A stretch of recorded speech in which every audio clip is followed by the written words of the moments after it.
Welcome, everyone. We will convene our May 20th MCE meeting at 6:31 p.m. Madam Clerk, please call roll. Belvedere, Here. Benicia, Here. Concord,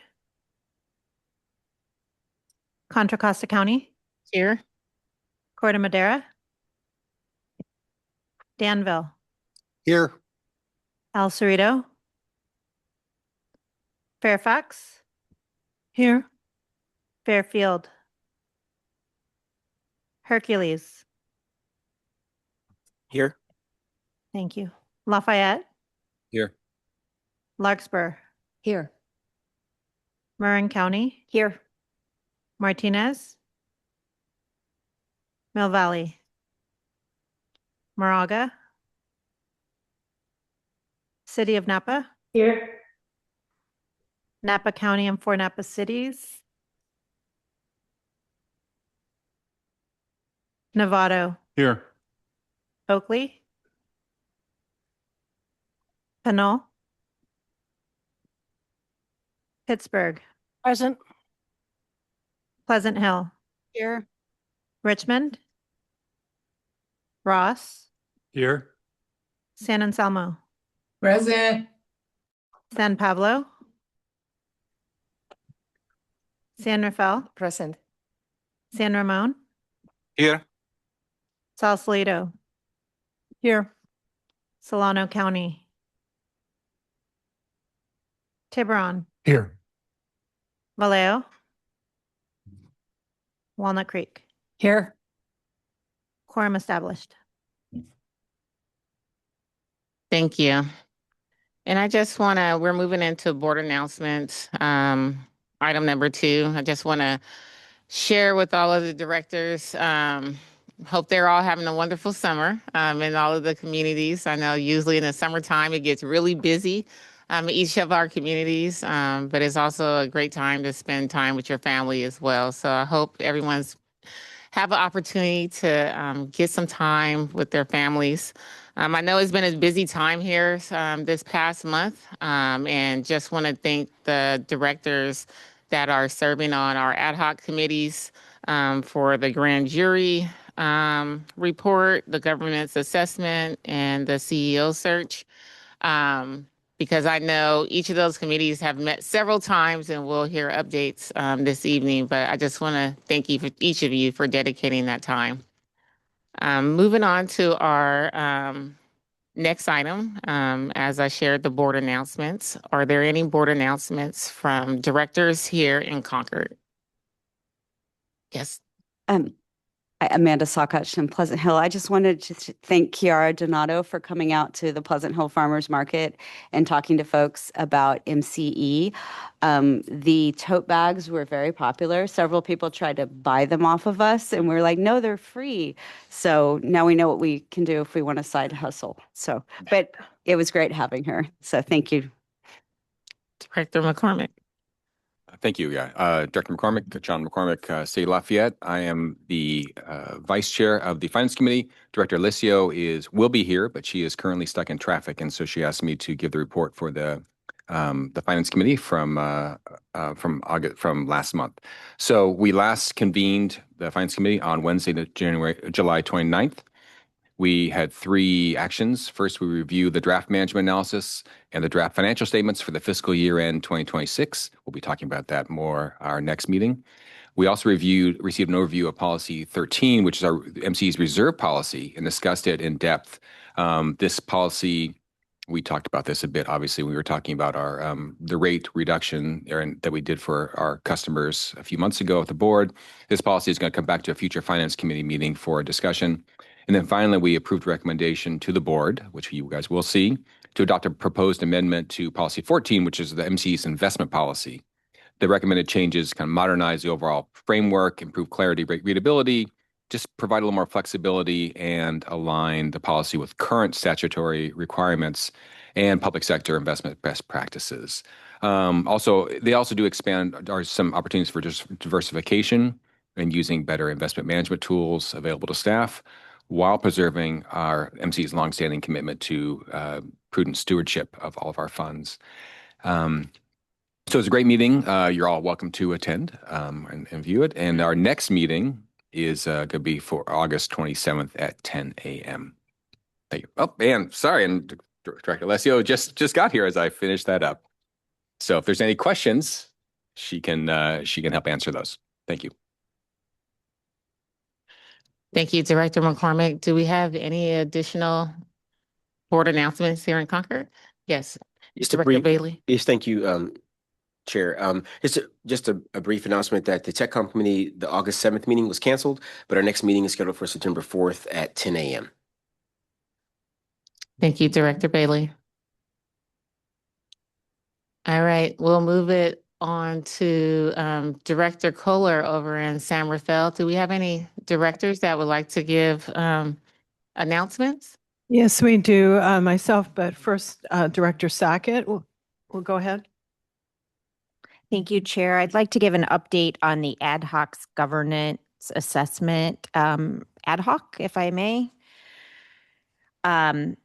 LRI has completed 36 interviews of stakeholders as of last Friday, with 4 more scheduled that may have actually happened. They're wrapping up the interview process. So if you haven't scheduled an interview and you want to be interviewed as a stakeholder, please reach out to LRI before you leave tonight. Let me know if you need that email, but otherwise Eric Douglas's email address should be in your inbox.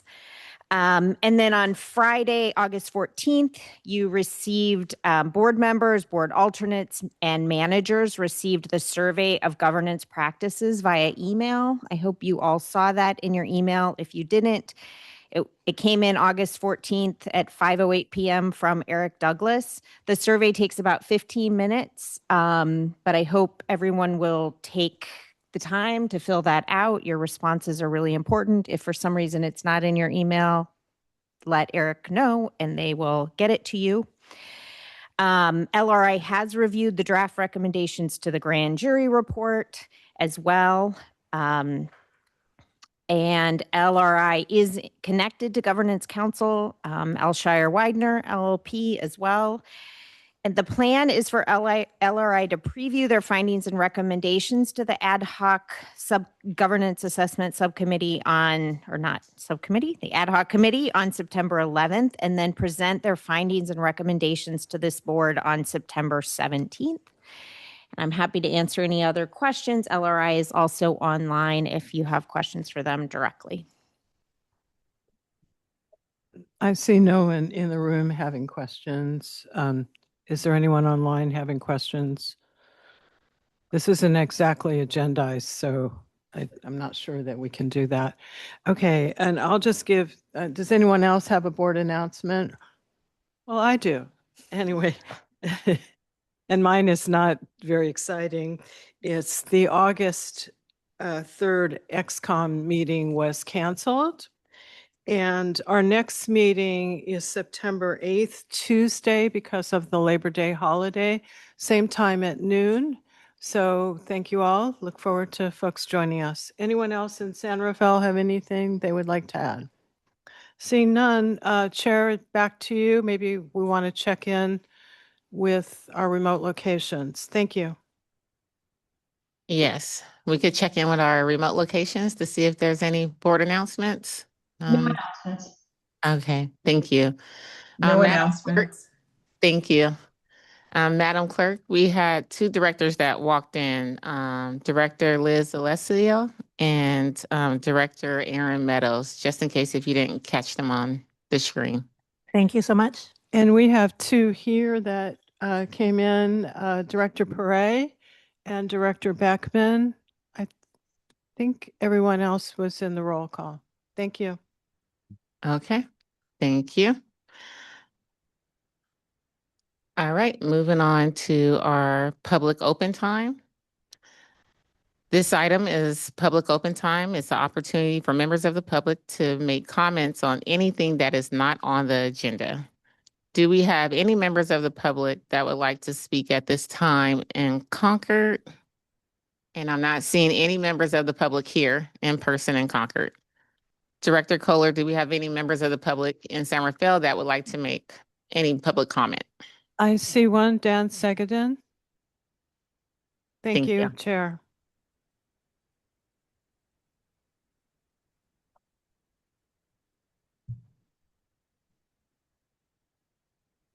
I do have to stoop down. Good evening.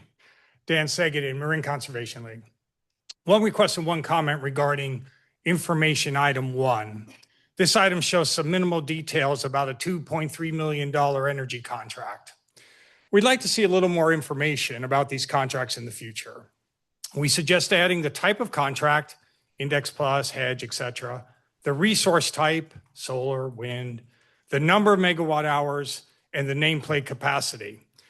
There's nothing in this list that you don't already provide to the CEC on Form S2, which becomes public information. That's it. 4 simple additions to increase transparency, improve timeliness, and improve board and public input. Now the comment. If this is an Index Plus contract, and we assume it is, then it has no impact on reducing GHGs. There is no renewable capacity added to the grid because the contract is for an existing renewable resource. So what is MCE buying? We are buying the right to claim more renewable energy on our power content label without actually changing anything on the grid. It's a zero-sum game. With this reshuffling, we look better on the PCL, the seller looks worse, and nothing changes. So, to the extent that these Index Plus contracts are being procured in excess of the RPS minimum, it's not hyperbolic to say that this is wasted money and staff time. 100% wasted? Yeah, pretty close. We have not heard a single decent argument from anyone that these contracts provide any real benefit besides juicing up our own PCL. We're still open to arguments, but a whole host of experts have confirmed these basic facts. Look, we know the board has a lot going on, but these contracts are an expensive habit. Management has acknowledged the limitations of these contracts and asked for flexibility. This will be discussed at the upcoming Power Resources Workshop, which we really do appreciate. You getting all the public input, we really do appreciate that. And it is a topic of recommendation 8 in the grand jury report. We ask that the board take up this issue as soon as reasonably possible. This is low-hanging fruit. You can create the policy to pick it. Thank you for your time and attention, and thank you for your service on this board. Thank you for your public comment. Is there anyone else in San Rafael wanting to comment? I see none, Madam Chair. Thank you. We'll go virtually. Yes, we have a few hands raised online, Chair. The first is Danny Lannis, then Warren Wells, followed by Carrie S.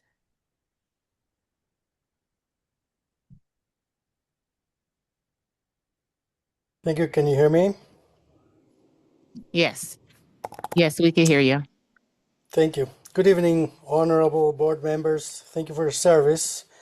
I'm Danny Lannis. I'm the advocacy manager at Bike East Bay, and I live in Richmond. I want to thank you for your extensive electric vehicle incentive program and would like to ask that you extend those benefits to electric bicycles. Electric Assist makes bicycling accessible to more people, especially seniors, people with disabilities, people who need to transport children, and those with long commutes. E-bikes have been proven to reduce vehicle miles traveled, helping to meet goals to reduce greenhouse gas emissions and slow the pace of climate change. To be clear, we are proposing incentives only for e-bikes that meet California's legal definition: bicycles with operable pedals, motors rated at no more than 750 watts, and motor-assisted speeds limited to no more than 28 miles per hour. High-powered electric motorcycles and other e-motos capable of exceeding those limits would not qualify. When California launched their incentive program, the demand for participation was significantly higher than supply, as vouchers were usually gone within 3 to 5 minutes of opening the online portal. The demand is there. Prioritizing lower income households and disadvantaged communities ensures equity and replaces car trips where financial barriers are highest. E-bikes deserve the same incentives as electric cars. Please include considerations for an e-bike incentive program for your future meeting agendas well in advance of next year's budget discussions. Thank you so much. Thank you. The next speaker, Warren Wells.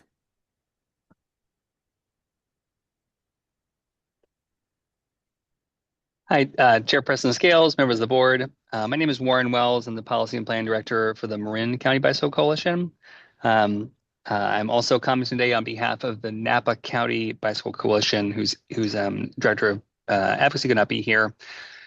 We'd like to direct your attention to a letter submitted by us, our friends at Napa County Bicycle Coalition, as well as Bike East Bay. You heard Daniel Lannister speak, as well as the El Cerrito Richmond Annex Walk and Roll. In that letter, we are urging the MCE to consider agendizing an item for an e-bike incentive program for potential inclusion into next year's annual budget. As you know, the agency has had a very successful EV instant rebate program, which it recently renewed for an additional $3.5 million in funding. In service of the agency's goals of reducing greenhouse gas emissions from fossil fuels, as well as creating equitable community benefits, we believe an e-bike incentive program would be an excellent addition to the agency's portfolio. As the board members know, e-bikes have become an excellent tool, an integral tool in greening our transportation network, as well as reducing demand on our congested roadways. Other CCAs, including Ava Clean Energy in Alameda and San Joaquin counties, have implemented highly successful e-bike incentive programs. Those programs have demonstrated there is a clear need and that prices are keeping people from adopting e-bikes, and that they can meaningfully reduce household driving.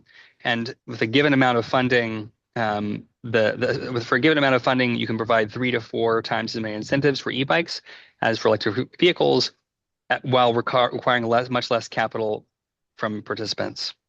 Additionally, such incentive programs can bring investment to our local bike shops and ensure that only legal e-bikes reach the hands of consumers rather than the overpowered high-speed e-motos bought online or at scofflaw resellers. Given the success of these other programs, as well as the alignment of such a program with the MCE's goals and the needs of the service area's transportation network, we ask that the board consider this matter. Thank you so much. Thank you. Our next speaker is Carrie S. Hi, my name's Carrie Schulman. I've lived in El Cerrito since 2010, and I'm also a co-founder of the El Cerrito Richmond Annex Walk and Roll Group. I'm also here today to talk about an e-bike rebate program. When I got my e-bike, it changed my life. I work in Emeryville, and I used to always check the weather before I would go to work. And if it was too windy or if I was feeling tired, I would drive my car. So I would only sometimes bike to work. But when I got my e-bike, I bike to work basically every day. And I got a long tail e-bike. And so I can also do the grocery shopping for my family of 4 and easily fit like 6 grocery bags in my bike. I also cart around my daughter to her after school activities and to school. And so basically I almost never drive anymore now that I got my e-bike. And because of that, I feel happier. My community, I put less burden on my community, and the earth is happier. So please consider adding an e-bike rebate program so more people are able to experience the joy of having an e-bike and replace their car driving with bicycling. Thank you. Thank you. Our next speaker, Brett Thurber.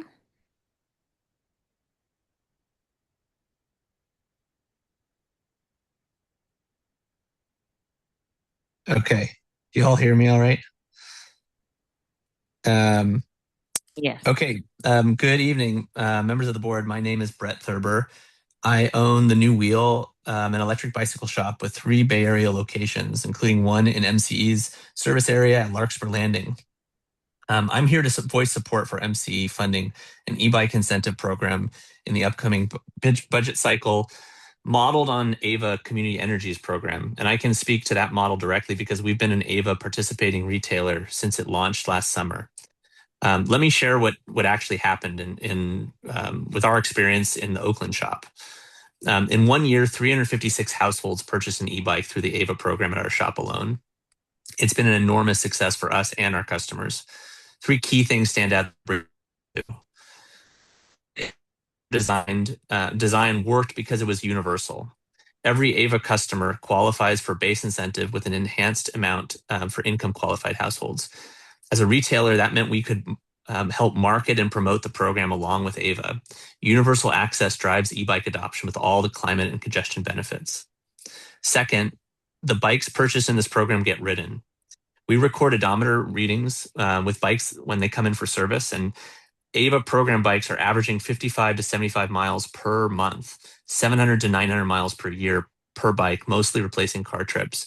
And just this is around the same amounts, if not more, than bikes that are purchased even without an incentive. Across the bikes we've sold through the program, that's roughly 250,000 miles of car travel replaced every year, measurable transportation electrification at a fraction of the cost of an EV rebate. Many of these rebates, the AVA rebate, the non-income qualified for a standard bike was $400. Families are the biggest adopters. 60% chose cargo bikes built to carry kids to school and handle the everyday trips that define household driving, and also happen to be one of the main congestion modes in places like Marin County. Third, the point of sale local retailer model matters. AVA's $310,000 in incentives at our shop generated over $1 million in local sales. Every incentive dollar leveraged $3 of customer investment circulating in the local community of Oakland, where our shop was located or is located. Over a third of those bikes have already returned to us for service. Customers get properly fitted. They get legal, safety certified e-bikes with a service relationship behind them, not an uncertified online e-moto that ends up unridden or unsafe, which is a real topic here in Marin County. I strongly support the coalition's position that incentives apply only to e-bikes meeting California's legal definition. The AVA model is proven: universal access with an equity tier, measurably replaced card miles, family adoption, and a 3-to-1 local economic multiplier. Excuse me, sir. I'm sorry we done went over the 3 minutes of time. Thank you so much. Thank you for your public comment. I see no additional raised hands online, Chair. Thank you. Madam Clerk, I would also like to mention additional directors that have came into Concord. So Director Monica Brown, Director Brianne Zorn, and Director Laura Nakamura, just in case. Thank you so much. Thank you.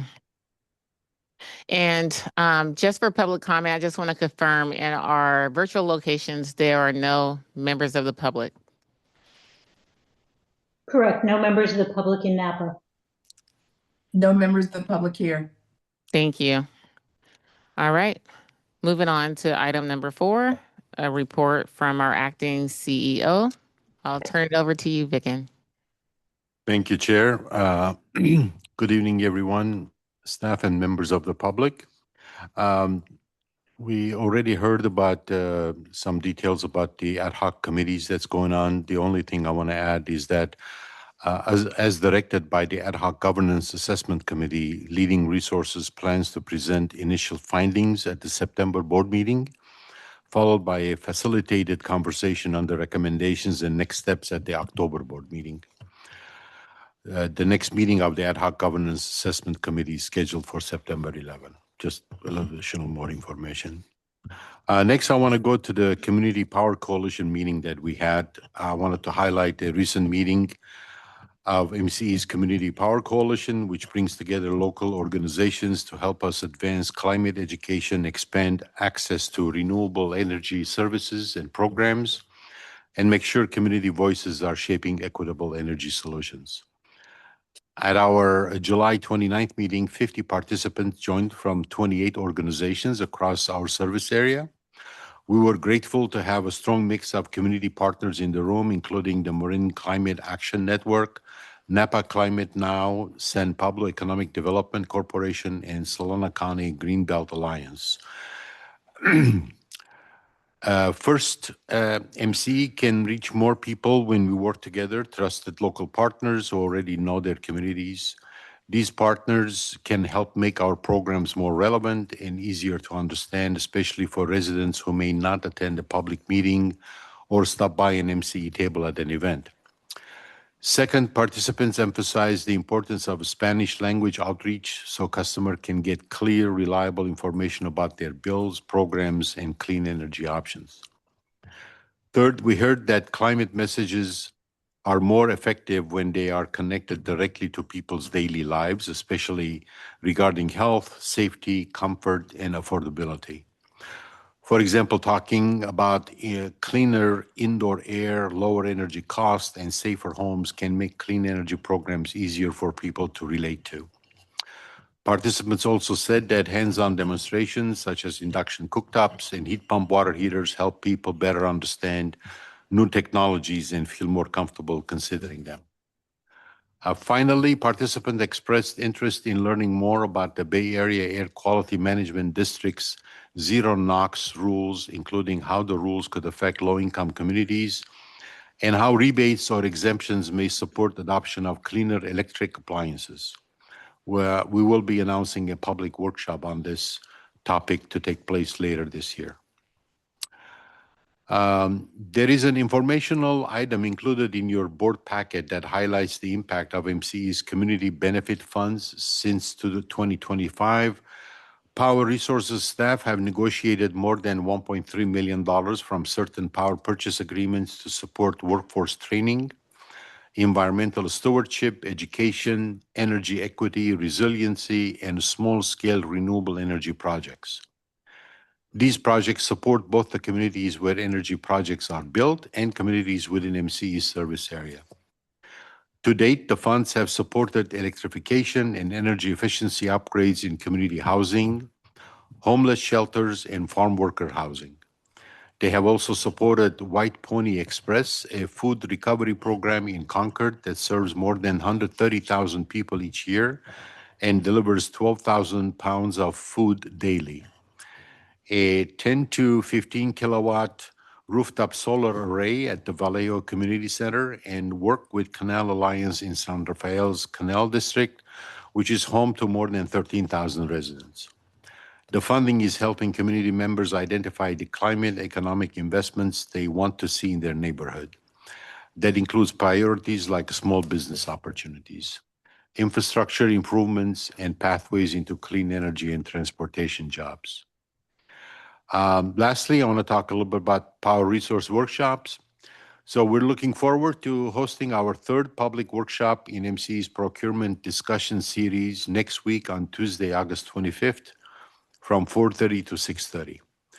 The first two workshops focused on technical topics and provided background on MCE's procurement practices and obligations. Next week, the workshop will focus on synthesizing and validating what we have heard from participants.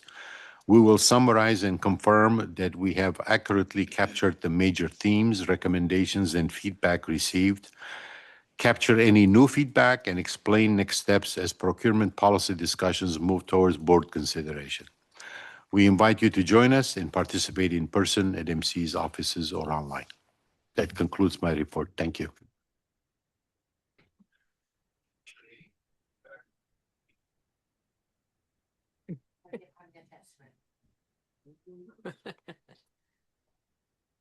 I was just waiting for the football scores, so that's what I was. He's done, yeah. I'm sorry, Bicken, are you, To ask a question. I'm Yeah, sorry, I wasn't sure if you paused because we had, technology, went rogue a little here in, Concord. I'm sorry to interrupt you.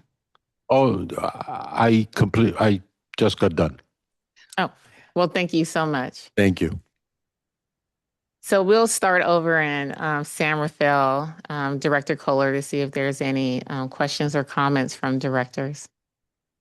I see none in San Rafael, Madam Chair. All right, coming over to Concord, Director Brown. So can we hear me on this one? Okay, good. So Monica Brown, I serve on the San Francisco Bay Area Quality Board, and since that has a lot to do with Benicia and all sorts of other fun things, whenever you get to making that meeting or whatever goes out, I would really appreciate a lot of information because they have sent some stuff out, and I need to understand where from this area's point of view. So just FYI, some of us serve, I know I'm looking around here and I see other people who serve on it too. So a lot of us carry different hats. So whenever you have decided whatever happens, if you could get it out there fast enough so I can let my constituents know what the point of view is from MCE. Thank you. Thank you, Director Brown. Are there any additional comments or questions from directors here in Concord? Seeing none, do we have any public comment on this item here in Concord? All right, seeing no public comment from Concord. Director Kohler, do you have any public comment on this item in San Rafael? I see none in San Rafael, Madam Chair. Thank you. Madam Clerk, do we have any public comment via Zoom? I see no raised hands online, Chair. All right, we'll move on to our next item, which is the consent calendar. Would any board members like to remove anything from the consent calendar? All right, do we have an approval of the consent calendar from any of the directors? Madam Chair, there's no one from the board who wants to make a comment that I see over here. Thank you. And I don't see any here in Concord either. Anyone would like to move the item? I'll move to approve the consent calendar, items C1 and C2. This is Director Darling. I'll second after we have public comment. Thank you. Public comment. Do we have any public comment on the consent calendar here in Concord? Seeing none. Do we have any public comment on the consent calendar in San Rafael, Director Kohler? No, there's not. Thank you. Madam Clerk, any public comment via Zoom? I see no raised hands online, Chair. Okay. I will bring it back to the board. And we have a motion on the table from Director Darling and a second from Director Alessio. Madam Clerk, please call roll. Belvedere, Agree. Benicia, Yes. Concord, Yes. Contra Costa County, Yes. Puerto Madera, Yes. Danville, Yes. Fairfax, Yes. Hercules, Yes. Lafayette, Yes. Larkspur, Yes. Marin County, Yes. Martinez, Yes. Mill Valley, Yes. City of Napa, Yes. Napa County and 4 Napa cities, Yes. Novato, Yes. Oakley, Yes. Pittsburgh, Yes. Pleasant Hill, Yes. Ross, Yes. San Anselmo, Yes. San Rafael, Yes. San Ramon, Yes. Sausalito, Yes. Solano County, Yes. Tiburon, Yes. Walnut Creek. Yes. Motion carries. Thank you, Madam Clerk. Next, I'm going to move item 7 up to 6 and then item 6 down. Item 7 is the ad hoc CEO search committee status report, and I believe that it will go quickly and the other item will take us a little more time. I'm going to turn this update over to the chair of the committee, and that's Director McCormick. Great. Thank you, Madam Chair. Thank you, everybody. So we did both a written report in your packet as well. We thought we'd do just as kind of a summary oral report. Obviously, this is an item of intense interest to everybody, and so we make sure that we're as transparent as we possibly can be. Just to, before we go through the details, again, just to kind of highlight the fact that at the moment, you know, we are looking to identify a search firm to help, obviously, with the process. But the plan is, in the eventual, the board, the entire board as an entity will be interviewing CEO finalists and selecting the next permanent CEO. So that is the plan. We are just facilitating us to get there. So just briefly, our last meeting, we established our ad hoc committee. And during that time, we had talked about updating either the executive committee or the full board, depending on our timing. We've really adjusted that to really our updates are going to come just to the full board. In fact, we're really not expecting to do any separate updates to the executive committee unless something extraordinary happens. So the full board will be hearing all of our updates and reports. Just briefly, so we now have a cadence. We're going weekly meetings. So every Friday at noon, we're doing our ad hoc meeting, and it's in the report. But just briefly, we have directors Andre, Birdseye, Kohler, Painter, Sackett, and Scales Preston on the committee, in addition to myself. We're also ably assisted by Shaheen Khan from HR and Linda Lai from legal, and they have been extraordinary in their work output and their turnaround time. Briefly, what we've done is we've focused initially on figuring out kind of how we're going to select the search firms that we will then interview. And we established a framework for what we considered would be important, kind of critical aspects that every search firm that we want to talk to would have to have, which is obviously experience in the energy, utilities, area with a special emphasis if they happen to work with CCAs, that's great. Having expertise in recruiting CEOs, dealing with recruiting people for public or quasi-public agencies like ours would have a lot of complexity. And certainly we want to make sure that the people that they find and source are there for the long term. So we're looking for successful placements. Just having a placement is not good enough. To that end, what we've done, and again, we are not rushing, but we are certainly moving expeditiously. We shrunk up the process a little bit, where we put together what we're calling a streamlined RFP, which was a list of requirements that we evaluated. Staff did a great job identifying pretty much the universe of a large number of potential firms that, using our criteria, we're able to narrow down to 4. We've actually accelerated this a bit beyond even what the report has. We were planning on having our final meeting where we approved the streamlined RFP and sent out to our 4 finalists this tomorrow. But in fact, we were able to get it done last Friday.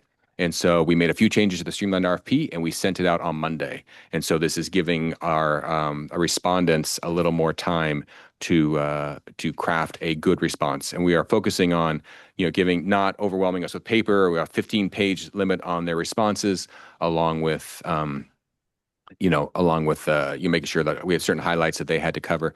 Our expectation is that all 4. The 4 that we picked are all industry leaders, and we expect that we will get responses back from all 4 of those, and we will interview all 4 of those to identify a finalist that we bring before you next meeting to approve and give us authorization. I also included in the oral report, or the written report, our touch points and schedule. Much like the governance committee, we are completely kind of targeting our efforts around the board meetings and what we need from the board as a whole and the feedback you can give. So this time, obviously, it's report only with questions. But next time, as I said, we will be looking for we will put a recommendation in front of you for an executive search firm, and we will talk about our reasoning there.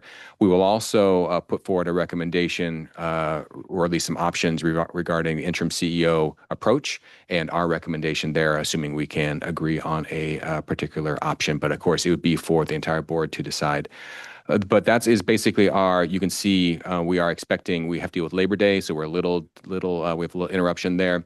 But our expectation is that we were doing Zoom interviews for the firms on September 9th. We will be able to select hopefully a finalist on our Friday, September 11th meeting for then a recommendation to all of you on the 17th.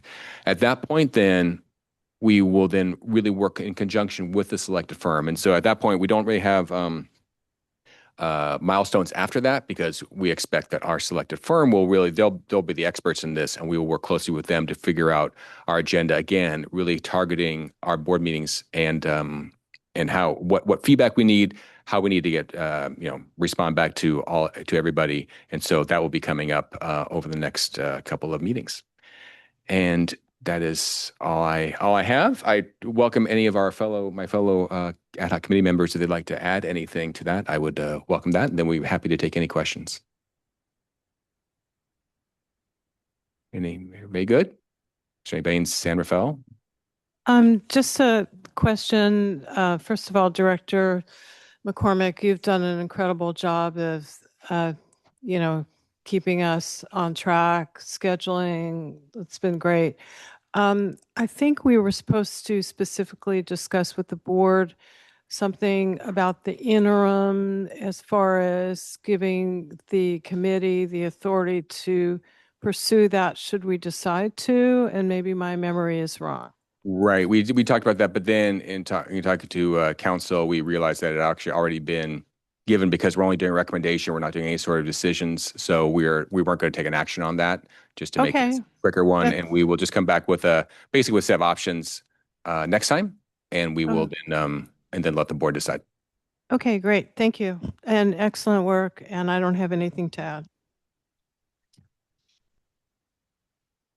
Any of the committee members in San Rafael have anything to add before we go to the full board for any questions or comments they may have? I see none, Madam Chair. Thank you. It looks like we have a question here in Concord. Yeah, thank you all. Thank you everyone on this committee for all your hard work. I guess I'm wondering if we've thought about how the schedule jives with the government assessment schedule, because I thought we actually wanted to slow down a little bit the executive search until we know the results of the government assessment. That's a great question. We actually had quite a few comments on that as well. What our plan is, what we figured we would do is work pretty hard to identify the candidate search firms, find a finalist, and get that recommendation before the board on the 17th of September. At that point, then we're going to work with them on the schedule, and at that point, then we want to fit in the milestones for the governance committee and make sure that then it aligns. So I think if that really, once that happens, I think we will slow down if needed and fit within the framework. We will let the governance output of the governance committee drive that. Our expectation would be we wouldn't have not everything from the governance committee would potentially be implemented before we would do it, but so we wanted to kind of get this part done so we have a good partner in the search firm we select that would be kind of our partner in figuring out the schedule, but we would effectively be subservient to the governance committee schedule at that point. Thank you. Do we have any additional? Yeah. Director Zorn. Yeah, real quick. We already notified the 4 preferred. We have. So they're ready for when it goes live. We were, again, it's really driven by the schedule is exactly what I would like, just because we're really driven by the board meetings, and just because, and with the holidays coming up, we really want to kind of get this going with a September and October in mind. So yes, we have on the end of day Monday, we sent the approved streamlined RFP to the four selected kind of finalists, and so they currently have it, and they're reviewing and putting together their proposals. They've got 2.5 weeks. Basically 2.5 weeks before that, but with Labor Day, it's like kind of 2 weeks, so we've kind of figured that was enough time. Director Vilrose.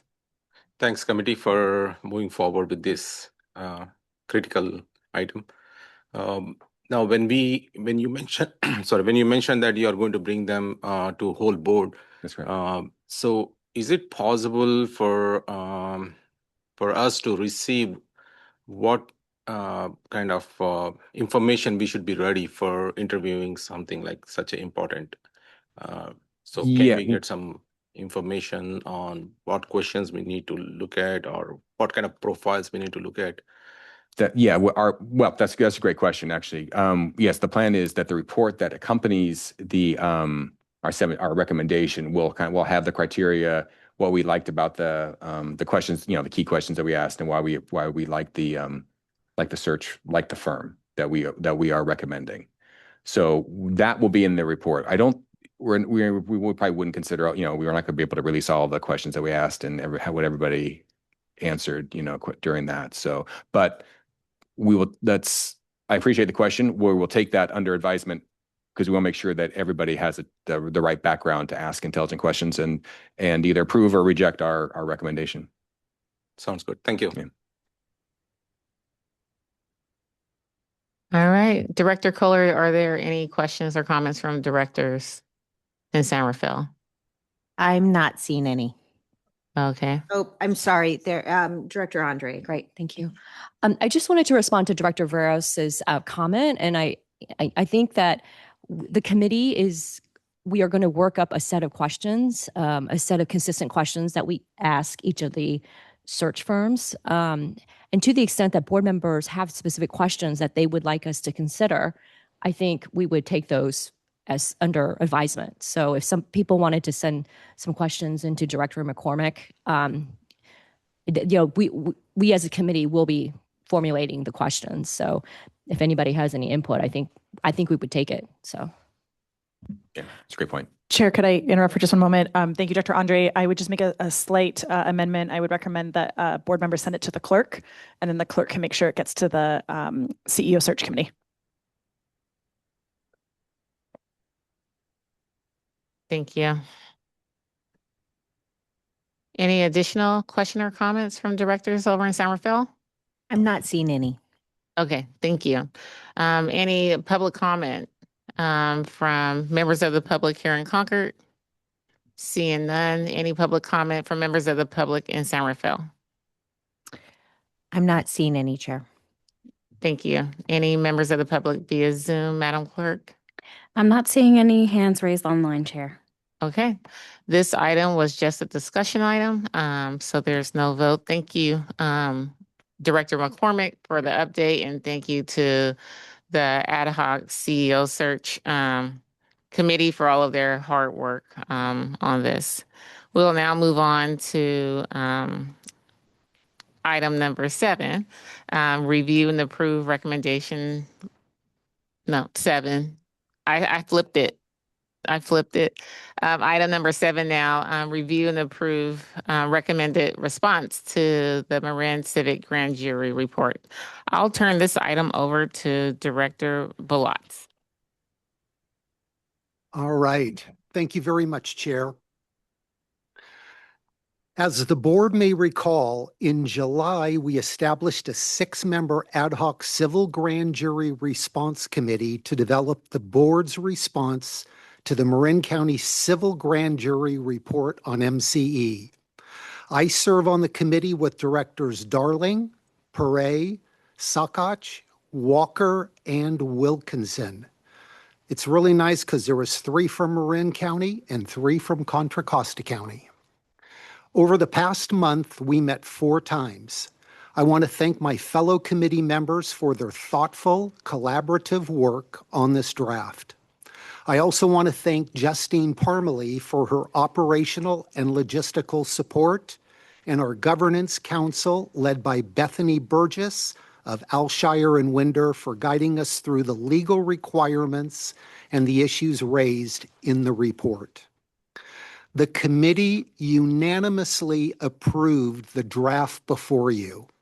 We hope to secure unanimous board approval tonight. As a precaution, MCE has requested an extension of the September 16th response deadline through the end of September, allowing time for any substantive revisions from the board or the public to return for consideration at the September 17th board meeting. The grand jury report contains 14 findings and 13 recommendations, with all but 2 directed to this board. The draft presents the committee's proposed response to each. The committee spent extensive time discussing each response while considering each individual committee member's perspectives, the legal and other organizational implications of each response, and the concerns and perspective voiced by other directors in previous discussions of the full board. The committee also prepared an optional cover letter. Because the required responses are detailed and technical, the letter gives the board an opportunity to convey its broader message, acknowledging areas for improvement, highlighting reforms already underway, and reaffirming our commitment to stronger governance, accountability, and transparency. With that, we welcome the board's discussion and public comment. Thank you very much. Thank you, Director. Okay, we will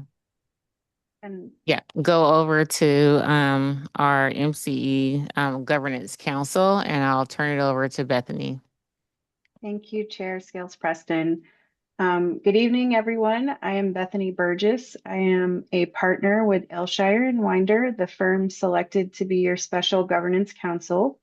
And I am here tonight with my partner, Floy Andrews, who is also on Zoom. We are honored to work with the MCE board on this complicated and important effort to review and update your organizational governance. As mentioned by Director Balazs, over the last 4 weeks, our team has worked closely and extensively with the ad hoc committee on this response. We also coordinated with your governance consultant, LRI, regarding the responses to the recommendations to make sure that the responses that are being addressed as part of the governance assessment are consistent with the work that they are doing. Also, as noted by Director Balazs, we have requested an extension from the civil grand jury to extend the response deadline until the end of September, so that we may return if needed to your September board meeting for final approval. But while we have received information indicating that the extension will be approved, we do not have that approval yet as we sit here tonight. And we also understand that you're expected to have a pretty full agenda in September. So with that being said, our optimistic goal tonight is that we reach a point where by the end of the meeting, we have a motion to approve a response for submission to the civil grand jury, and we are prepared tonight to make revisions to the response in real time if that's needed. But if we don't get there, we do think it's likely that we will get the extension. And we would ask, by the end of the meeting, if we aren't going to get to a place of approval tonight, that the board can identify specific concerns that could be referred back to the ad hoc for further consideration, so that we can focus on some limited changes that could potentially be brought back and possibly even placed on your consent calendar for next month's meeting. My team and I recognize that to get to the proposed response that we have before you tonight, this has required a fairly aggressive schedule, and so we really appreciate the work that your ad hoc committee has already performed to get here. Also, after my comments, I'm going to provide an opportunity for LRI to provide any feedback that they may have. And also if there's any input from staff that they think the board should consider before we open it up for public comment. And then following public comment, we will move back to the board for questions and deliberation. And before we get there, I want to share a few recommendations for how we think the board discussion might be handled in the most productive way, because we do have 25 findings and recommendations. And so what we would suggest is that rather than discussing each and every one, that we take specific responses by exception. And so, once we've identified those specific responses that need further discussion, along with any other general comments from directors, My recommendation would be that we then address those kind of one at a time, beginning at the beginning. So with that being said, I will pass it over to Eric Douglas at LRI in case he has any remarks that he would like to make. Thank you, Bethany, and good evening, everybody. It's Eric Douglas from LRI. We were engaged with Bethany and her firm in a review of this draft response to the grand jury. We of course did not have a role in playing and actually formulating them, but we can certainly live with all of these draft findings or responses to the findings and recommendations that you see before you. And I'll stick around, and if you have questions specifically for me, I'm happy to answer them. And then I don't know if there will be any remarks from staff, but again, because this is a recommendation from the ad hoc, and some of these findings and recommendations do have implications for operations and management, we did want to provide them with an opportunity to add any remarks. No, staff has no comments. Thank you. Great. And so with that, I think we would recommend opening it up for public comment. Do we have any public comment on this item here in Concord?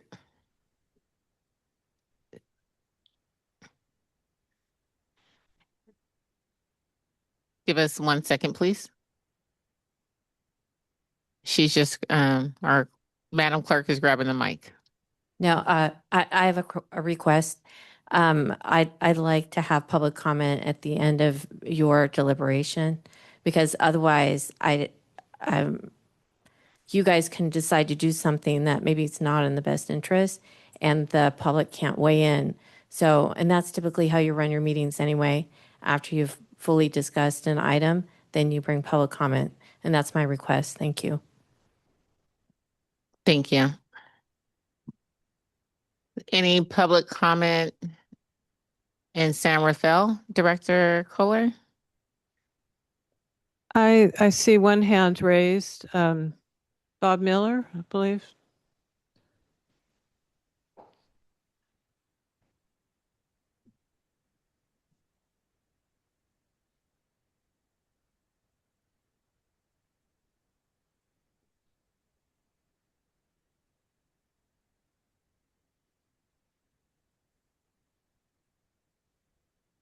I'm Robert Miller from Marin Conservation League.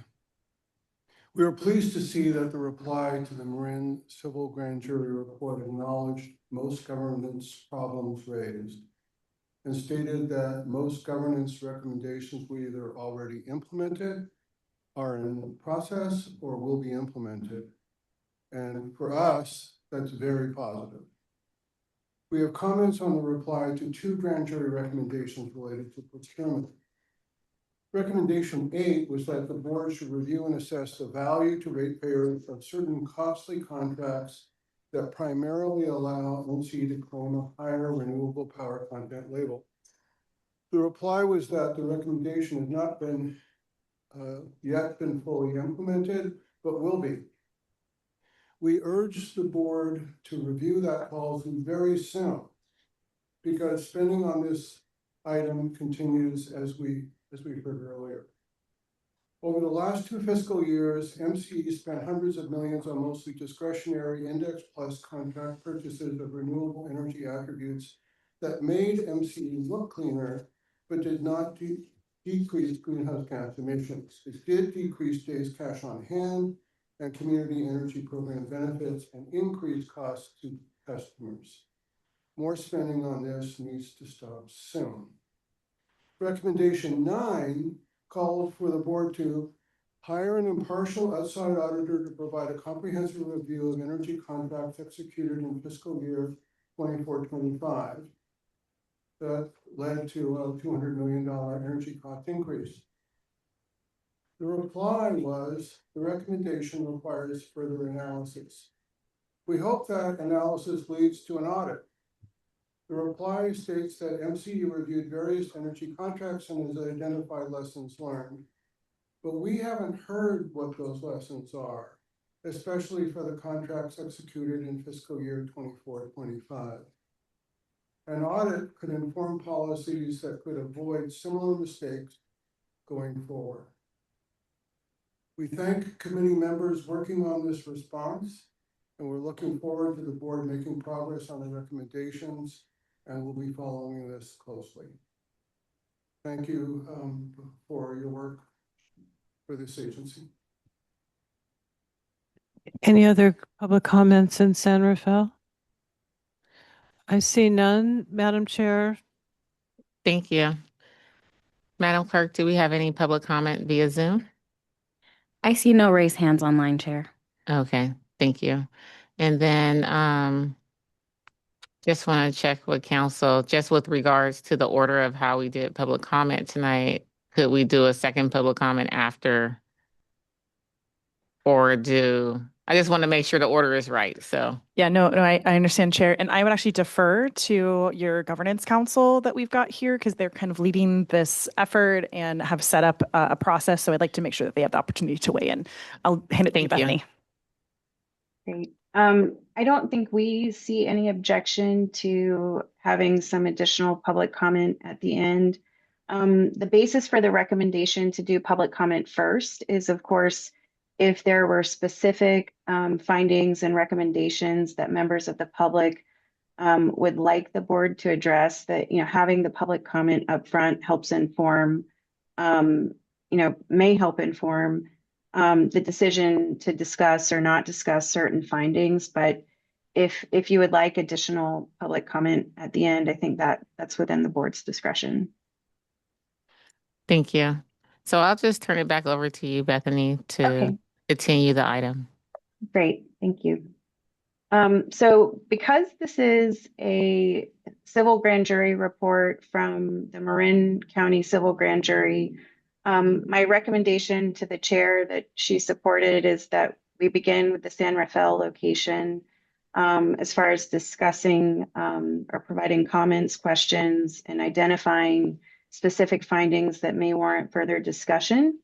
And then if the board supports that, we will go, my recommendation is we check with our remote location with Director Walker, the Napa location, and then finish initial comments in Concord. And then as we go, as I mentioned at the beginning, I think it's appropriate to obtain general comment now. But if directors would like to identify the specific findings and responses, we're going to make note of those. And then once we have heard from everyone as far as which findings and responses, we'll come back and actually talk about each one. So I think I would ask that we hold comments about the substance of your concerns with specific findings until we come back to them. But then we'll talk about each one, as I mentioned, by exception, if that sounds appropriate. Okay. Yes, thank you. And then as far as the San Rafael location, I will ask that Director Kohler help facilitate comments in San Rafael and of course that the board chair help with that in Concord. So San Rafael? Mics aren't working. Oh, wrong one. Okay. All right. Thank you, Ms. Burgess. Barbara Kohler here. I want to see if any of my colleagues here have any comments in San Rafael. Director Perret? I'll just make a short comment. I was on the ad hoc committee and it was a really deliberative, good process. Just many thanks to my fellow committee members. I thought everyone came with good ideas. We did a lot of wordsmithing. I think we met, it was said 4 times, but I think in total, 7 or 8 hours in total. So we went very diligently through all of the findings and had a good discussion. And it's a very consensus-oriented group. So just appreciate everyone's work on that. I'm supportive as is, but also open to hearing what board members may have to suggest. Hey, others in San Rafael? I have a couple of things, and I'm not sure if I understood the direction, so hopefully I'm wrong or right. I just have a couple of comments as far as the timing on a couple of the responses. Is this the appropriate time to bring those up? If you want me to I would say if you would like to identify which recommendations you would like to talk about, I'll make a note of those and then we'll come back to all of them at one time. Okay, so it's two recommendations, recommendation 8 and recommendation 9. I want to say I'm in agreement with everything that's been done. I just have a couple of issues I'd like to raise about timing. Perfect. Thank you. We'll come back to those. And no one else here in San Rafael has any questions? Thank you. Thank you. Director Walker, any questions or comments? No questions. Just one comment. I actively participated in the ad hoc committee, and we went through item by item with significant discussion. So I support the items that are here, and am also open to listen to see if there are things that we can refine, say, and do even better. Thank you. Thank you. And Napa. Yes, hi, thank you. Similarly, I'm looking at this starting out sort of from the 30,000-foot view. I really like the structure. I think the cover letter is very thoughtful and well done. I think it's really important to include that. So thank you for doing that. Thank you, of course, to the ad hoc committee for all of your work. I am not here to wordsmith this document. It's too long to try to do that. The one comment I have sort of following on Director Kohler's comment, sort of globally, perhaps we would consider separately trying to create a tracking mechanism to ensure that we understand the timelines that we've put into this document.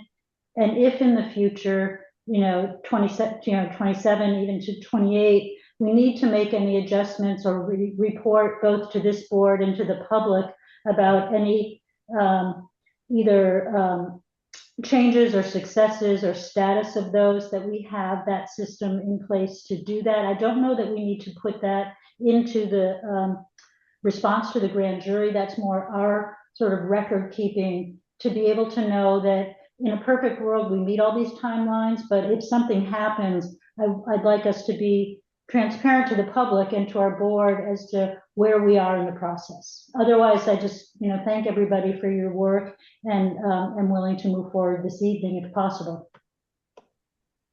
Thank you.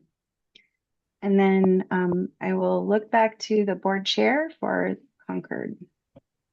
Yes, Director Darling. Thank you. And I just wanted to echo the comments from Director Perret and others. The group worked really hard on this. We tried to capture the places where we are all in agreement and the places where there are divergence of opinion, and we tried to capture that range of opinion. As for the dates, I think tracking mechanism makes perfect sense. As Director McCormick reflected, we have several different ad hocs all going at the same time, and each one is going to need to make sure that they work with the others. And so we will need to make sure that where we have committed to, I think we used a really good weasel word, we're going to endeavor in many places.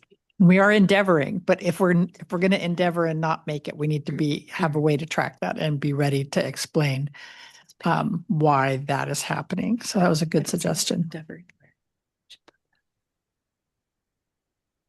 Thank you, Director Darling. Director Alessia? Thank you. First of all, I want to thank the ad hoc committee and the staff and Bethany Burgess for this work.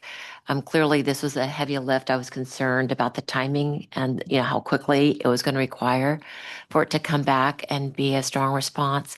I thought the cover letter was exceptional. So whoever wrote that, straight A from me on that. I thought it was really great. I do have a couple items that I would like the board for consideration, some small modifications.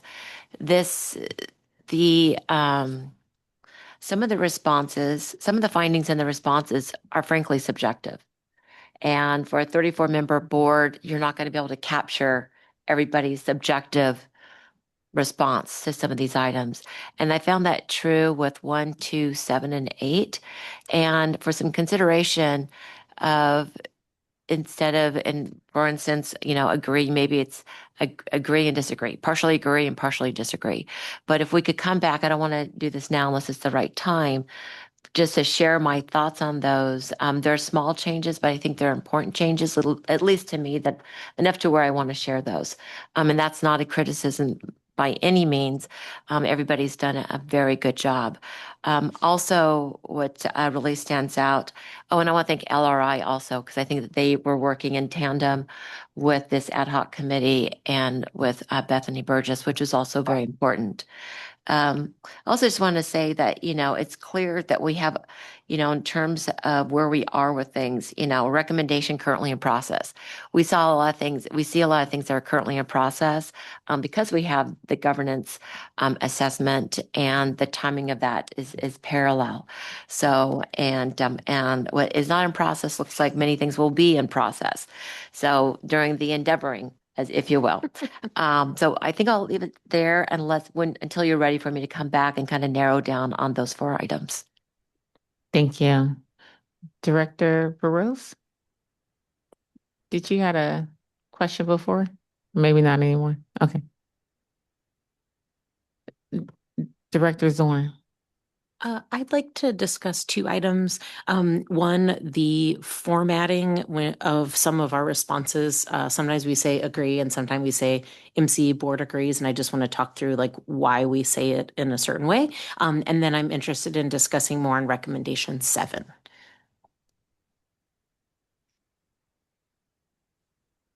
Director Birdseye? Yes, the cover letter has been mentioned a couple times, and I have something in the cover letter I'd like to discuss.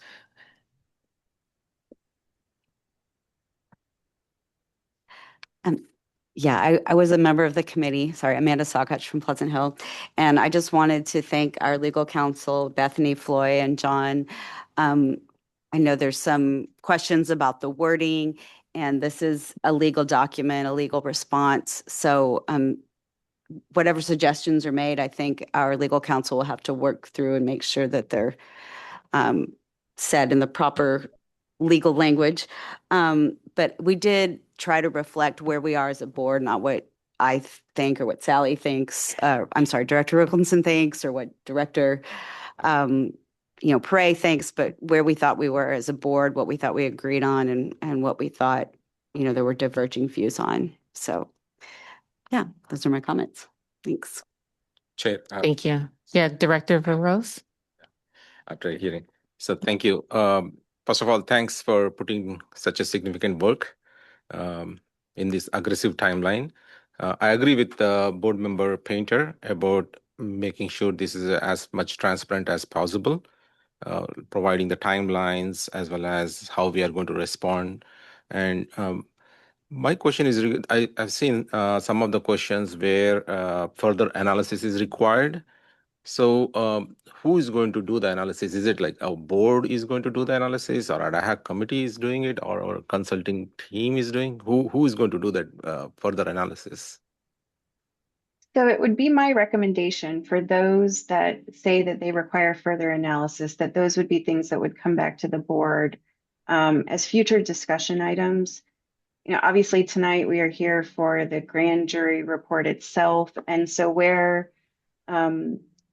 the ad hoc committee felt that there was something that should have, greater board discussion before the board commits to a particular path forward. Those were the types of recommendations where we included that type of response. And so I believe one of those was one that was brought up in the public comment related to the audit of past contracts. Obviously conducting an audit or review of past contracts requires either staff resources if it's being conducted internally, or could require, hiring a consultant. And so, we felt like it would be appropriate for that to be something that should come back to the board for further discussion as a future board item. So those items we would anticipate would come back to the full board at a later date. Okay, so that gives us an idea that we need to prepare ourselves ready for those questions. So thank you. Absolutely. All right. I think that's all here in Concord. I'll turn it back over to you, Bethany. All right, thank you, Chair. So I have noted that we have one comment on the cover letter, and maybe that's where we will begin. And then we have a request to discuss findings F1, F2, F7, F8, and then recommendations R8 and R9. And so we will take them in that order.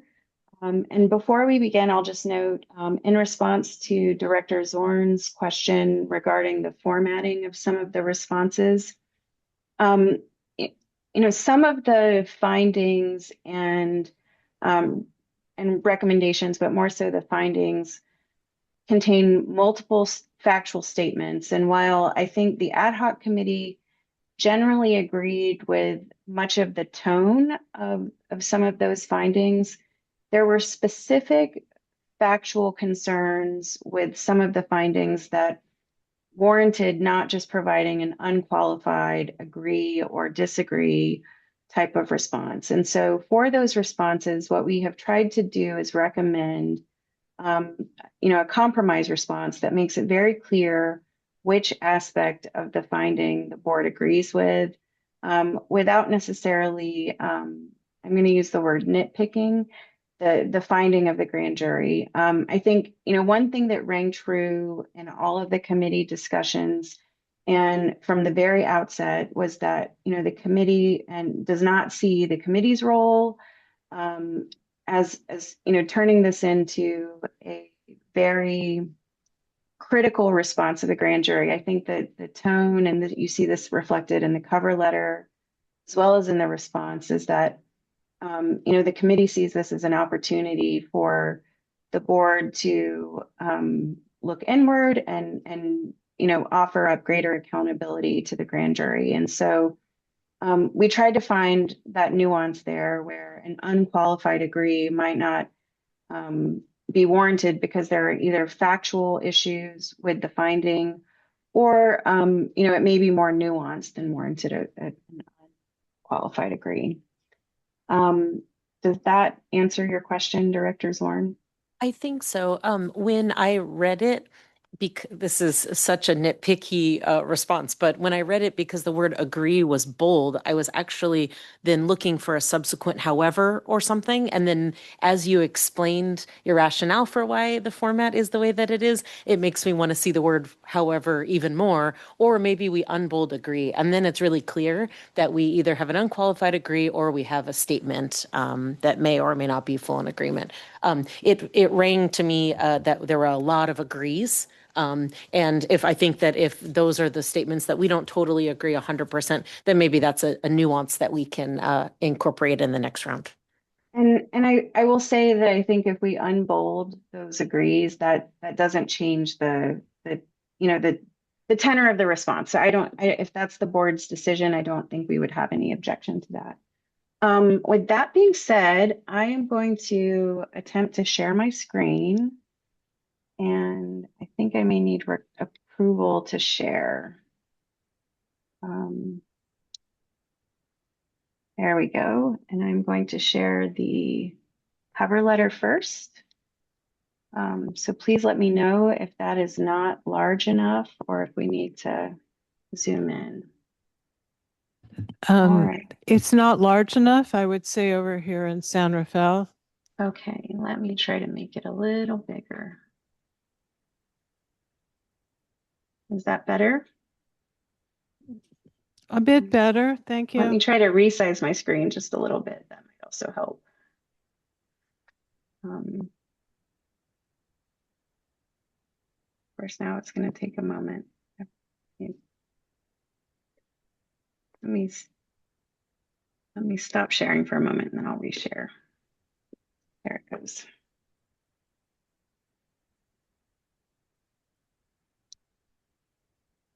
All right. And so then which part of the cover letter did we need to discuss? Hi, this is Director Birdseye. Thank you for calling it up.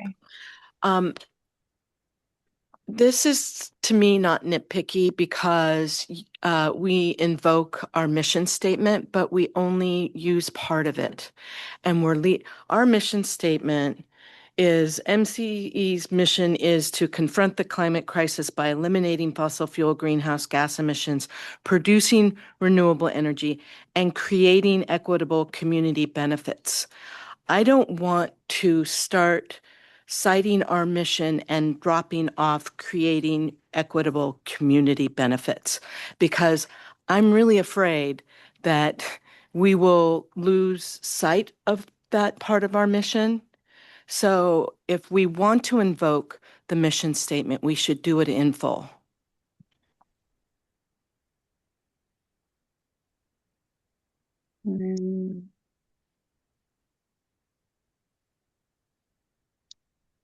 Here. Yeah, so what we're missing is creating equitable community benefits.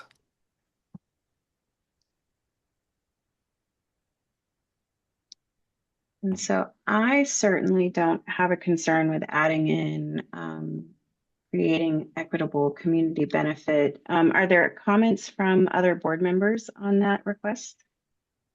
There's a lot of nods in the Concord. I'm just going to say thank you, Director Birdseye, for bringing that up. And I think that's an important element. We want to keep it intact. This is Director Nakamura. There are a lot of people agreeing here in Concord.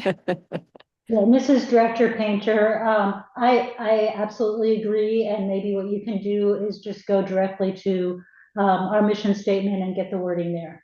Yeah. So that it's consistent. That's really important. That's a great idea.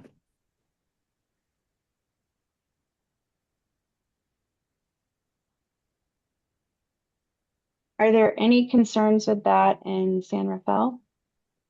I don't Director see. Zorn had. It's a separate. Oh, it's separate. Okay. We'll wait till. Sorry about that. Sorry. If someone's asking in San Rafael, I saw heads nodding that it was a good thing. And so I don't see anybody shaking their head no. So I think we're good over here. Thank you. In Napa or Director Walker, any concerns? I'm hearing none, so we will. No concerns. All right, so we will save that and then move to the response. All right, starting with finding number 1, Director Alessio had a concern. Thank you for this. I'd like to find a bit of a compromise here. The finding, and I'll just read it since it's just to make for clarity for those who don't have it in front of them. MCE's board as a whole has not played a sufficient active role in key agency decisions, including reviewing policies and future strategy and setting evaluating performance metrics for management. The response was agree. And I have to say, being on this board, watching being a part of this board for a couple of years, watching the directors on this board, I feel like we need to have a compromise here. I could say disagree because I've seen the commitment by the board members. I do believe that the board has met these responsibilities, but I could compromise or would ask for a compromise that we say partially agree, partially disagree. And this might be when, as I reference back to being some more subjective points of view or experiences, if we could move this to partially agree, partially disagree, and reframe it and say some members of the board believes we have not played a sufficiently active role in key agency decisions, while other board members believe we have played, so on and so forth. That would I think that's a little bit more accurate, at least from my point of view. And I'm just going to type this up for people to see in real time because that may help facilitate a more streamlined discussion.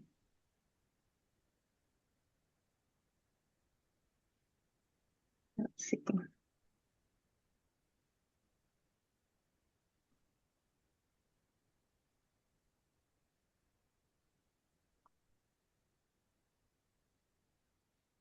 Is there discussion or are there other comments regarding Director Alessio's request? We have comments in San Rafael, Okay. if you're ready. Yes, please. Okay, Director Ryan. Thank you. So I apologize in advance because I'm going to have trouble articulating this, but I know there's going to be a lot of words that are both in the text and in what I'm talking about, but I disagree with the idea of changing agree to partially agree and partially disagree. And the reason I do is because I think the committee, who I thank wholeheartedly, in addressing this, the finding was MCE's board as a whole. And so our response should be what the board in aggregate, as if we had taken a vote, believes. And I think that agree is appropriate here. I think splitting it into the different opinions within the board is it misaddresses the finding. And we want to be consistent with the way what the finding is telling us and how we're responding. And so I think agree is saying the majority of the board, had we taken a vote, agrees, and then we characterize how we agree. And I think that's the right way to say it. Thanks. Excuse me, did you have a comment? I think Director Perret first. Yeah, I would agree with Director Ryan. I think we should decide as a whole one way or the other. I think the difficulty here is really on how we define what a key agency decision is. And we might all define that slightly differently because obviously we vote as a board on certain things. So do play an active role in terms of voting, but then there's things that staff make decisions on that have come up in the grand jury response. So I think that's kind of the key piece, but I would support Director Ryan in trying to come up with one way or the other that we agree or disagree. Madam I just want to add one thing. Director Sandhu has joined us, and I know Director Burke would like to comment. If I see, thank you. I'm going to Director Burke first.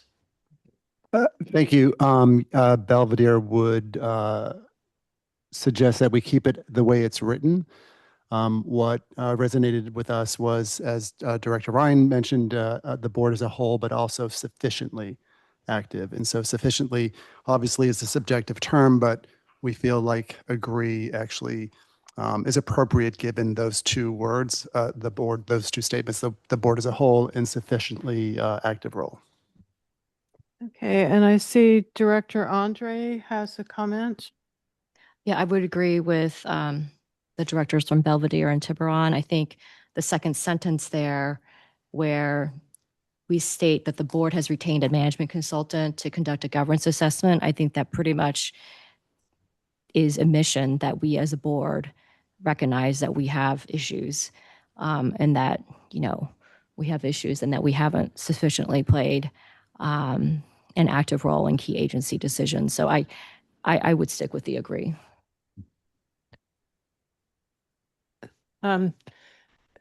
Okay, I see Director Hoffman. I agree. I'm going to support the draft that the committee came up with, and that we stay with the agree language. And I would also, we've got to figure out how we're going to go through this. And I would suggest that we not make changes as we move through this document away from the suggested language from the committee, and then we somehow perhaps make changes down below or somehow call it out so that when we come back and re-review this after suggested changes that we know what the originals are, because this is going to be confusing as we move through this. And so I want to see what my preference is that as we move through this, we see what the original language that the committee has presented to us, and that we not make changes that are suggested as we go through this by directors in real time. That's going to be very confusing as we look at this, going through this. So maybe we need to talk about that right now before we keep moving through this. I guess one thing I would suggest just cutting in is rather than making the changes on the screen, also because it's hard to read in blue, is maybe what you do in the comment field, make a suggested change there in the comment field. That might be easier to follow. But I just want to check, did Director Sandu have a question? No, okay. So I don't, I think we want to move through this as quickly as possible. I just want to add my thoughts is I was okay with the agree because I think there have been things that have not been brought to the board. And so, I mean, I would just suggest that we go on to talk about the governance assessment. I don't think it's necessarily always the board. I think some things in the past were not brought to the board that maybe were policy decisions. So it's a mix, but I'm not sure where we are on this because there was a lot of discussion and I'm not sure how we move forward because we could be here till midnight tonight if we're going to change a lot of words. And I think I just want to add the ad hoc committee has done a great job, but it is a recommendation. So I want to, have people have space, as number of the committee members said, to hear potential changes. So with that, I'll turn it back to Bethany. Yes, and are there comments? Are there additional comments in Concord? Sorry. Yes, there is. So there's Director Bailey.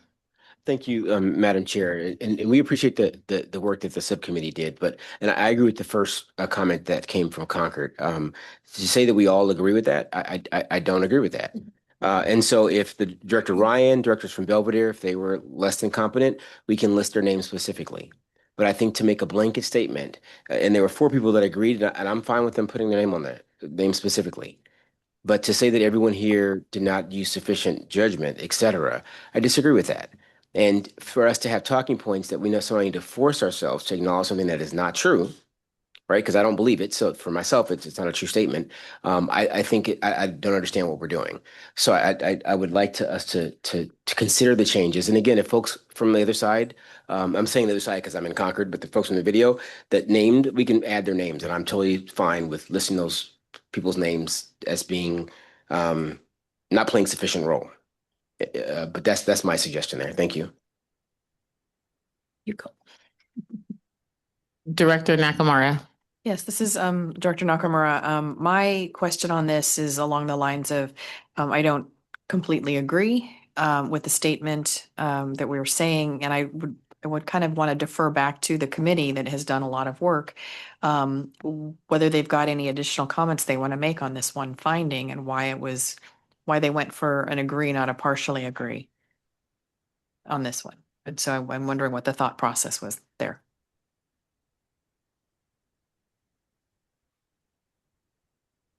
Would any of the committee members like to? Madam Chair. The committee members, and I'll come back to you, Director Burrows. Director Darling. I think this is Director Darling, and I think the thought was that what we were trying to say is not we were always not doing our job, but there were a couple key points where it would have been really good for the board to have weighed in. Either it didn't get presented to us or, and so reading it now and looking at all of you, I could see where there's a couple words that could be added in here that it has not always played a sufficiently active role. In some. That. You can see this. It's not everything. Yeah. And it might be, has not always played an active role in several key agency decisions or something like that to indicate that we've done our job for the most part, but there was a couple points where things were happening and we didn't either have a chance to weigh in or didn't have, got a red line strikeout right before the meeting and we didn't really have time to, okay.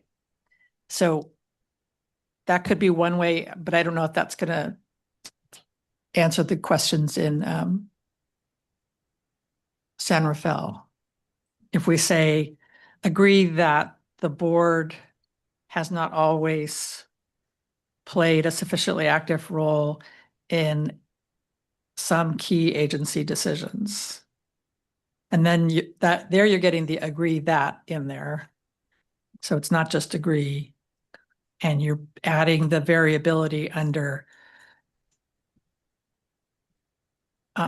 It's not like we never do our job, but there's a couple key things. Thank you. This is Director Alessio. Thank you, Director Darling, for that. Those words definitely help, but I think it also supports why we should go to partially agree. This board has worked hard. Whether we received all the information or knew everything, I believe this board has worked sufficiently despite everything else that has been going on that we're learning about or we're going to be learning about and get advised on as we go through the governance assessment. So I feel even more, I have a stronger conviction now that we stay with a partially agree. And we add those words as you have added them, where it says some members of the board believes we have not always, the always being the added word, played a sufficiently active role in several quote unquote an added word key agency decisions, and then leaving everything else as is. So again, I really appreciate everybody's consideration on those changes. Director Painter? Yeah, thank you. I've been sitting and listening to this, and I think I was going to say almost verbatim what Director Darling just said. I don't view the response to the grand jury as that we have to always be negative. I think we can also be proud of a lot of the things we do. We all show up, we try, we work really hard, we're committed to the mission of this organization. And the finding itself is kind of vague, that we haven't played a sufficiently active role in key agency decisions. I'm not, that's a little bit unclear. And I think we have played a very active role in many, many key agency decisions. So if we could move to partially agree and move to the language that was just discussed, adding a qualifier that the MCE board, as a whole is, and I'm trying to make up words as I'm speaking here, committed to the mission of the organization.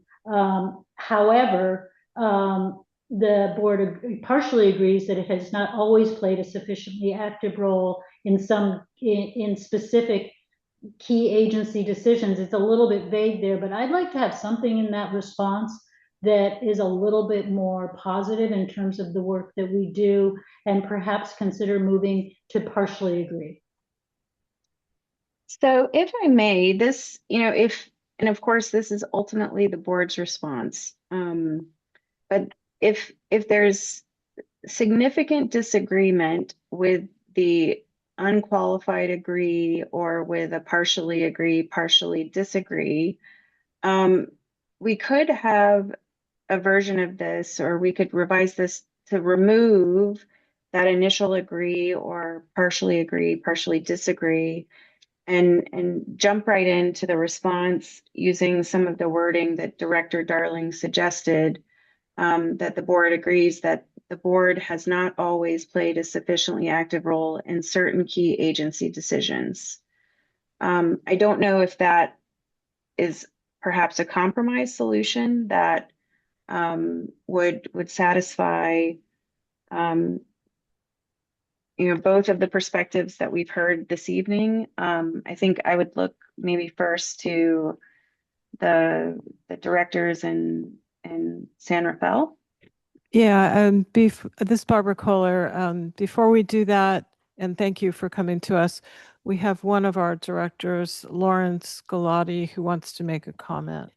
Yes, thank you. Thank you very much. I was just curious to see, because one is the finding and one is the response. So I think, I I will agree with the partially agree, partially disagree statement. I think that that covers, but I'm more interested on the recommendations that tie to this finding. And because I think we are acknowledging, I mean, it's so hard to describe in the finding to have a response. So I appreciate also like the committee that has been working on this. Again, I think partially agree and disagree, I will be okay with that, but it's more like in the response, like the recommendations, how we are moving forward. That, to me, that's more important than, getting into the. Okay, thank you very much. I agree that to the extent we can move through these findings a little more quickly would be good, but I want to get a pulse check before we do more comments. So there was, Director Darling says that adding the words that, some and not always, and then there's the partially agree, partially disagree. To me, I don't know why we have both of those, but whatever. I just want to get a pulse check if people are okay with those changes. I saw people nodding their head about the some and the always, and I'm not sure about the partially agree, partially disagree, but I would like Director Perret, who is a member of the committee, to weigh in. Yeah, I would say I like the attorney's suggestion. I wasn't sure that it was allowed, but hearing it from the attorney, it apparently is, which is great, is we don't have to go either way. We can just start with the statement if I heard that correctly. And I would concur with Director Darling's suggestion as well. I do think always and some is kind of redundant, but it's fine to put both in. I think it does get at what Director Alicio is saying, which is that there are some members of the board who disagree with the statement, right? And so that's getting at saying, hey, we believe that we haven't always played a role in key decisions. We're not saying definitively that we have not played a role in any decisions. So I don't know if there's directors who feel that we've always played a key role in all decisions. For example, setting and evaluating performance metrics for management, which is in the finding, right? As long as I've been on the board, we haven't done that other than for the CEO. So I do think there is an element here where we can figure out how to get some consensus, and I like Director Darling's suggestion. Okay, so I don't see anybody, Director Sandu, and let's just focus on the change. Yeah, thank you. Question for legal. Are we allowed to simply acknowledge the finding and not take a position on agree and disagree? Would that be something we are allowed to do? The grand jury does, when you look at the penal code, it does request that the agency who's being asked to respond provide a finding as to whether they agree or disagree in whole or in part. So the proposed alternate revision here, I think, strikes a balance there because it's acknowledging agreement while not necessarily acknowledging unequivocal agreement with exactly what the finding said. So it would be allowed. Your response is not going to be rejected because it's worded this way. Okay, thank you. So Director Kohler, we have comments here in Concord as well. great. Okay, I'll turn it back to you. We're good over here with the compromise. Yeah, thank you for that. That was helpful. That was where I was potentially leaning if there could be a recognized or acknowledged but understood the legal requirements to agree or disagree. With respect to the committee coming up with a language and perhaps saving us the challenge of wordsmithing a document with 30 plus folks in the room, is it possible for us to say, for example, agree and then use language with may or may not have in the case where, for example, if we're looking at original response agree, the MCE board agrees that it may not have always played an active role? Legally, there would be nothing wrong with doing that. I don't know that it adds a substantive difference between, what Director Darling recommended. Understood. but we could add that. Yeah, I'm just making that suggestion to help us to try not to bifurcate, agree, partially agree, disagree, and then come up with a vote of who's in favor of what. So if we agree that we may not have always, perhaps that's some common language. And I guess the question I would have, I know we've heard from San Rafael that they would be okay with the compromise solution here. For Concord and Napa, and for Director Walker at the remote location, would the compromise solution be, is there some consensus in Concord? I think we have one. Do you have a question, Director Zorn? Yeah, did you have a comment too? So we have two more directors that have comments or questions. So Director Verose? Yeah. So I don't want to wordsmith anymore because it's already gone. But one thing I would like to mention that if board of directors not played sufficiently active role in key agency decisions, if that's the case, then we wouldn't have been today looking at revamping whole our governance. We wouldn't have been sitting here and working on hiring a CEO. All these actions happened, right? Mm-hmm. So what it suggests that it's like board is in action. The board is not just ineffective. We are working on it. Yeah. Is it like timely manner? That can be a subjective. But board is effective, board is working on things, and we are making sure things are rolling out as planned. So that's why I support board member Alicio's recommendation. Thank you. Director Zorn. My comment is similar. I just wanted to acknowledge not just this one, but other findings and recommendations. Our responses are often very concrete, even though the sentence that we follow it with says we are currently in a governance assessment and there will be an outcome, but the finding that the grand jury report may not be the same as the outcome of the governance assessment. So I just want to make us be mindful that we're not just saying, yep, your finding is 100% correct. The governance assessment may determine that that's not consistent and that we did do a good job on key agency decisions sometimes, right? Like kind of as to what we're going. So I agree with these suggestions. I just want to make sure that we understand that I bet this agreed, disagree conversation is going to recur over and over and over again because some of the responses are too they're too cut and dry, and I don't think that we can agree at this time exactly as it's worded. Thank you. So I think that's Director Alessio. Yes, there was a question if we're in consensus. I'm not sure what that consensus is. If the question whether we are in majority consensus, that the response, and there is certain responses, at least my experience with dealing with grand jury reports and responses through city council and board of supervisor experience, is that you do need to, it does require a response, agree, a disagree, or partially agree and partially disagree. So you've got three different options. That's been my experience and understanding. So I would again move, and I appreciate everybody's feedback and comments, that we go ahead and move and make those edits as Director Darling has suggested, and that we just keep this response as partially agree, partially disagree, which is actually what is noted for number 2 when we get down to number 2. It seems like it's more consistent, frankly. Thank you.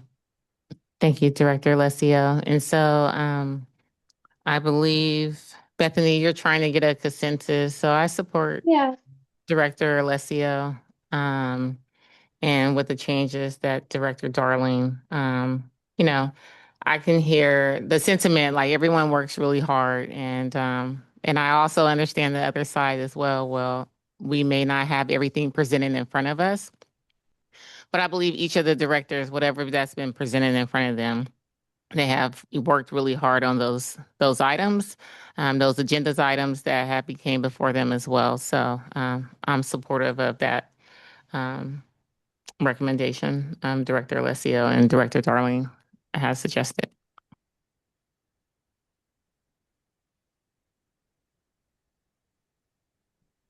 So I guess the question then, and this would be a question back to the directors in San Rafael, would there be a consensus for the alternate version proposed by Director Darling with a partially agree, partially disagree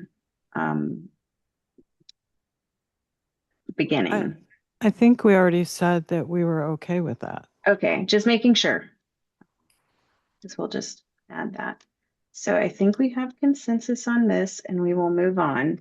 And I just want to note, we only had 4 findings that were requested to be discussed. So I don't want people to feel discouraged that we're gonna go through all 14 findings this way. We're going to talk about the 4 that were called out by exception. And then we'll talk about the 2 recommendations that Director Kohler mentioned she wanted to discuss the timing for. Bethany, just very quickly, do you want to note on your draft that there seems to be consensus around the alternate revision so that we don't forget? Thank you. Yeah, that's a great suggestion, Floyd. And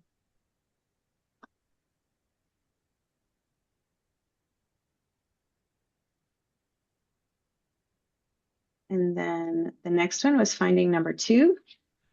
And this was also called out for discussion by Director Alessio. Yes, this is similar to the first one. The response I support, which is a partially agree and partially disagree.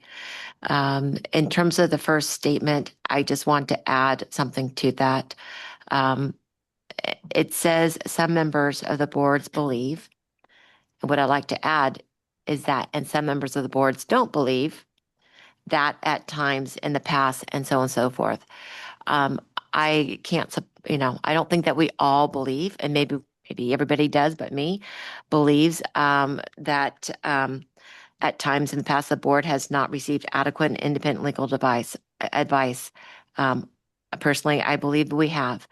And so for me, I can't, I feel like this is trying to speak for all, and yet I don't think it does. So I'd like to add just after, in the very first sentence, where it says some members of the board believe, and just add, and some board members don't believe, and then leave it like that.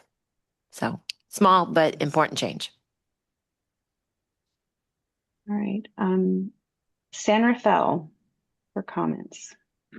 I want to ask my colleagues here, Director Perret. I think the key word there is independent. It's not a statement in terms of the quality of legal advice we've received. It's more of a statement on the independent nature of it. And up until a recent board meeting this very summer, right, our general counsel reported to the CEO. So that change has now been made moving forward. But in the past couple of years, general counsel did not report to the board, unlike what we see at many of our city councils and board of supervisors, where legal counsel reports directly to the governing body. So I think it speaks to that. Others in San Rafael, Director Hoffman. Thank you.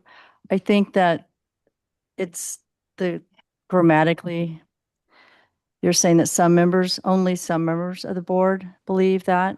So grammatically, some members of the board believe that. The negative implies that other members believe that they have received, so you don't need to add that in. And Director Huffman, I agree. I'll rescind my change on that. Thank you. Thank you. Yeah, and I want to add Director Kohler here, and then we've got one more, is that I agree. It already says some, so grammatically it's the right way, but Director Lauren Scolati, please. Thank you. I also agree with that statement. And I just wanted to mention that the initial way that was rephrased maybe this is too blunt, but that really shows how dysfunctional the board is right now in this response. So I feel that I agree with the statement that we just have to move on. And again, I really want to focus on the recommendations. Thank you. Thank you. Okay, so. And Director Alessio says she was okay with leaving With it the as. original language. With the original, yes. Okay, and we're good over here. No other comments. Any comments in Concord before we move on to the next? All right, seeing none. All Then right, the next turning back one. over to you, Beth. Thank you, Chair. The next one was finding number 7. And this was raised by Director Alessio and also by Director Zorn.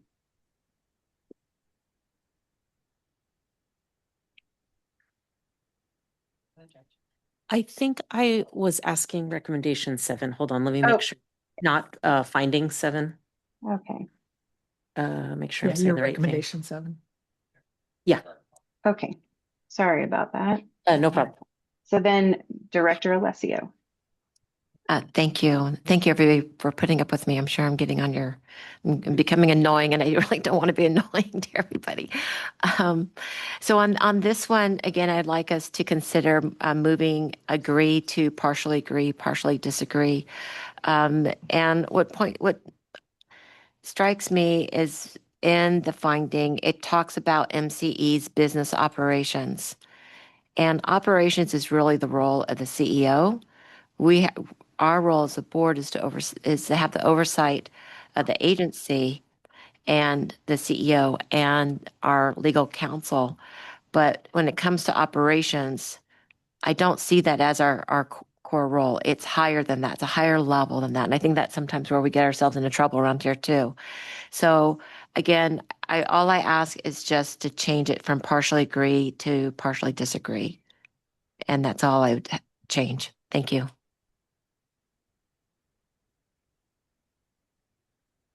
Are there any comments or questions from directors here in Concord? Director Verros? So I agree with that because with board member Alicia's comment, because board never do operations. We overview and we are oversight, like we look after and provide guidance to the operations. So if board members start looking into operations, that will become a full-time job. So I agree with that. Thank you. Yeah, I think this is Director Darling, and I just kind of wanted, we had a lot of discussion about this because we are the board. We're in charge of policy. We're not in charge of operations.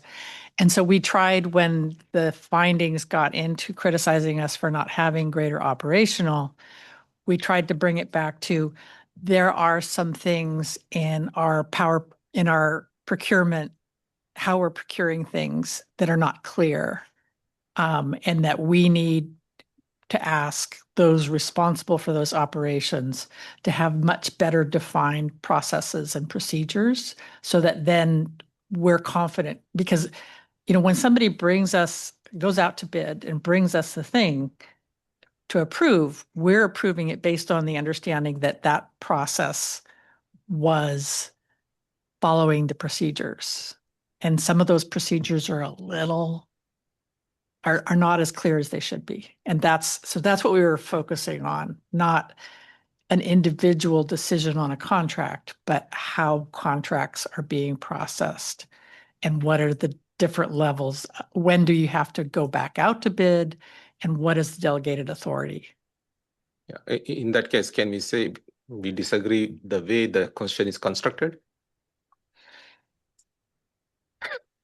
Because we don't get into operations. No. Yeah. Yeah, directors. I think that's why we use the word policies in the answer, even though they used so now I've lost it. So we used the board is committed to evaluating MCE's organizational policies related to power purchasing activities. So we do not talk about the operations in our answer, other than to say the board lacks sufficient visibility into some of MCE's business operations, which is a policy issue. Thank you, Director Bailey. Yeah, I just wondering if we could use the same language from the previous one in the first sentence. So this goes back to, I think, question number 2, the one we kind of agreed to leave it the way it was, but it reads partially agree and partially disagree, and then it says some members of the board believe that. And if we did that, I think it would meet what we're saying, I believe. Thank you, Director Bailey. Director Balotz? This is Director Bellotz. I think when you look at that, it says visibility into some of MCE's business operations. It's not that we want to do business operations. We need to see what they're doing. Not that we're going to do anything with it, but it's like looking at the budget. When we get the budget and we're looking at the budget, it's 3 pages and it shows here's what it is for power, what we're paying for power, what we're paying for all of our employees. Well, when you look at what we're paying for employees, $25 million, what's the breakdown? That's what this is. We need to see the breakdown of business operations. If we need to do something about it, we have it. That's, maybe that cleared it a little bit, I hope.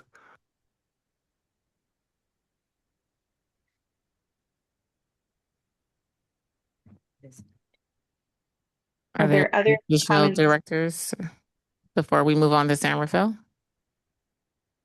Okay, sorry, Director Just McCormick. one quick point. I mean, I'm actually resistant a little bit to changing everything to partially agree, partially disagree. I think that's kind of a wishy-washy thing. I would really, if we can keep it as a agree with the caveat, I think it's just better. I think it's a better response to the public that will be reading this document.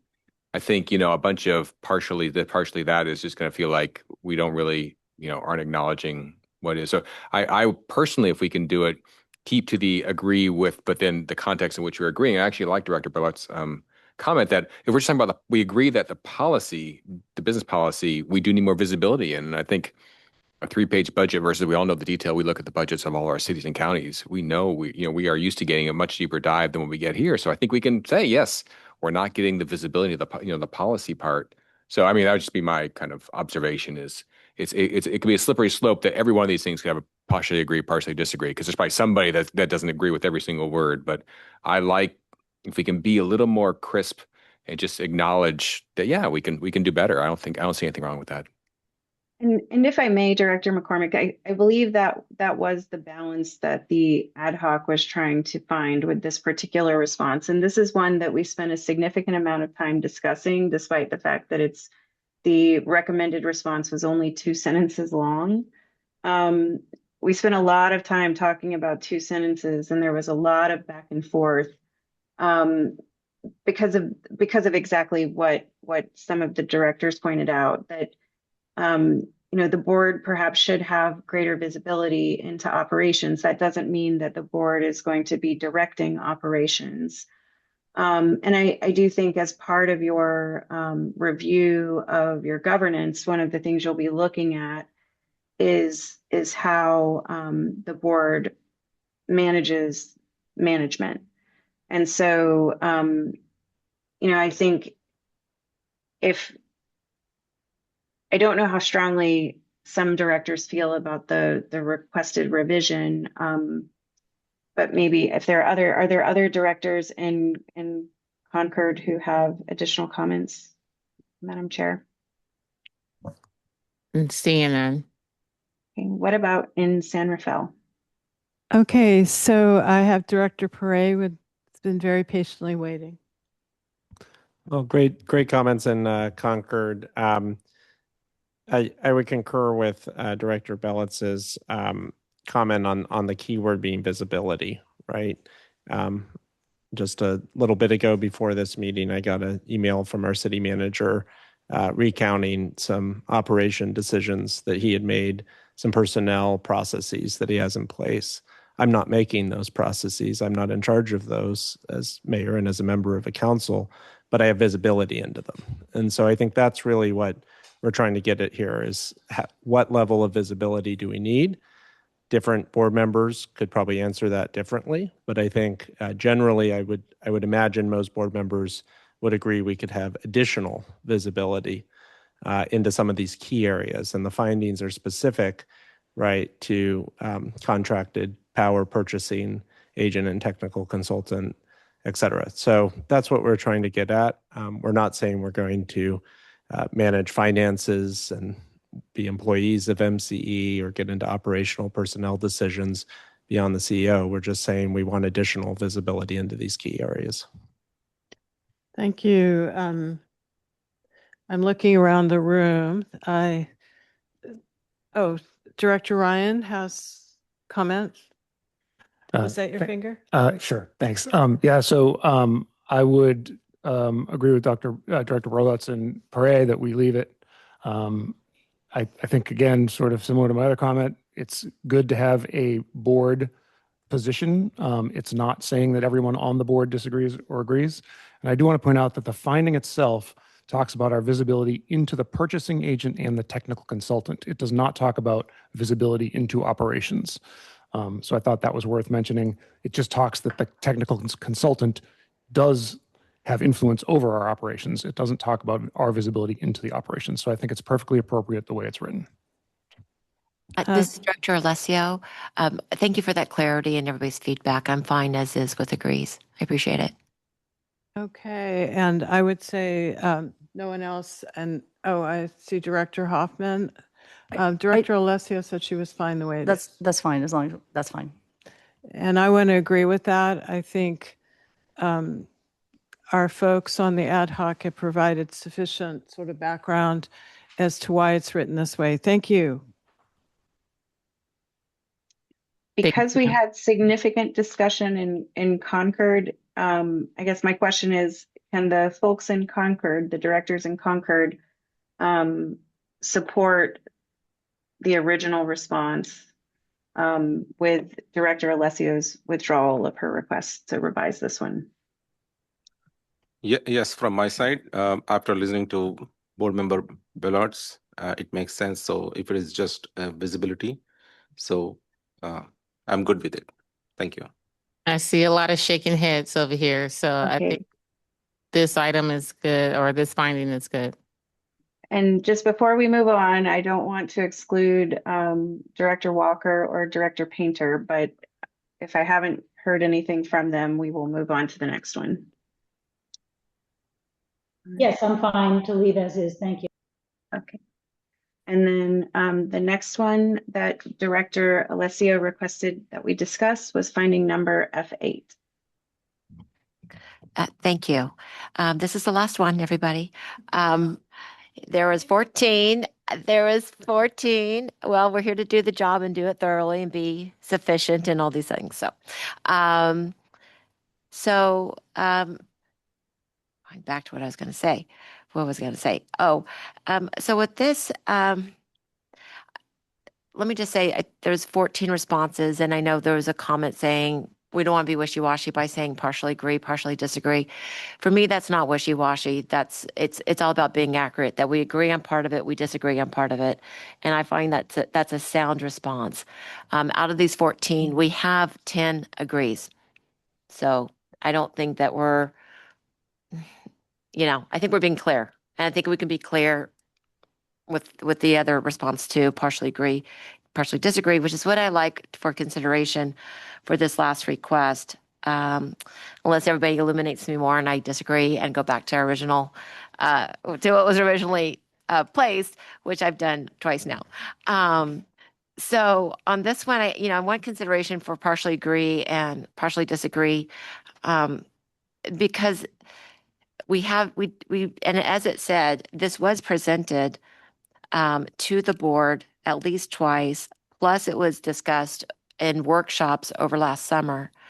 And I know it's complicated. And as a matter of fact, I even followed up with our COO just to make sure I had clarity, because as a director, if I don't understand something during a meeting, I can ask. And if I don't want to ask during the meeting, I can follow up and ask, the CEO or COO, which I did in this case. So for me, I feel like it's appropriate to say, since there were so many opportunities for presentation and to ask follow-up questions, I feel like it's appropriate to leave this as partially agree, partially disagree, and not make any changes outside of that. Thank you.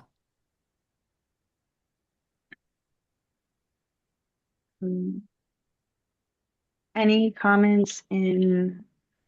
other comments in Concord? Director Bullock? Yeah. So let me give a little response to that. This is one of the things that we talked about for a long time at our Just me. at our meetings. But when you read the response on F8 where it says MCE board agrees that MCE management provided an explanation to the board that some members of the board found to be adequate and understandable, while for other board members was not. So when you read what it says after agrees, it's basically a partial agree, partial disagree. We just didn't say it in the heading because we wanted to take ownership of it. But when you read through, you can see part of the people agree, part of the people don't agree. And I'm going to respond to that. Thank you so much for that. The challenge here for me is that, well, two things. One, when people look at grand jury reports and they look at the response, they're going to skim over. They're going to say, they're not even going to read the text many times. They're just going to go agree, disagree, partially disagree. And then if they want, they'll look into what the response is, the written response is. So that's why, again, I think it's important that that initial response, it's important for it to be accurate. And the finding says the board has not received from management an adequate and understandable explanation of almost 200 million year-over-year increase in energy costs for fiscal year 2024-25. I think that's completely inaccurate. I would even say disagree on that. So for me, in terms of the finding as it's stated, I can't agree to that, even though the text supports a statement I agree with. I agree with your text. I agree with the statement. I don't agree with the finding. So that's where I run into trouble with this one. Can I make a comment? So I'm fine with that change, and maybe our council could explain the difference between times when we just said agree period and agree that. Yes. And so where we had a finding or a response that simply read the MCE board agrees that, what we were really trying to do was strike a compromise between an unqualified agree and something that was, a partially agree, partially disagree. And so, the committee really wanted to acknowledge the part of the finding that they agree with while not nitpicking. I use that word and I don't like that word, but I struggle to come up with a better word. Without kind of tearing apart the details of the finding. And so, with this particular response, what the committee was trying to do was really emphasize, and again, acknowledging that words like adequate and understandable are subjective. That acknowledge that again, for some board members, the explanation they've received is adequate and understandable, and for others, it may not have been comprehensive enough and did not sufficiently explain those cost increases. And so, rather than getting, I'm going to say maybe weighed down a bit by an agree or a disagree or a partially agree or partially disagree, we really work to focus on the actual substantive part of the response. And so I don't know if that's the explanation you were looking for, Director. Yeah, I think so. Thank you. Other comments in Concord before we move to San Rafael?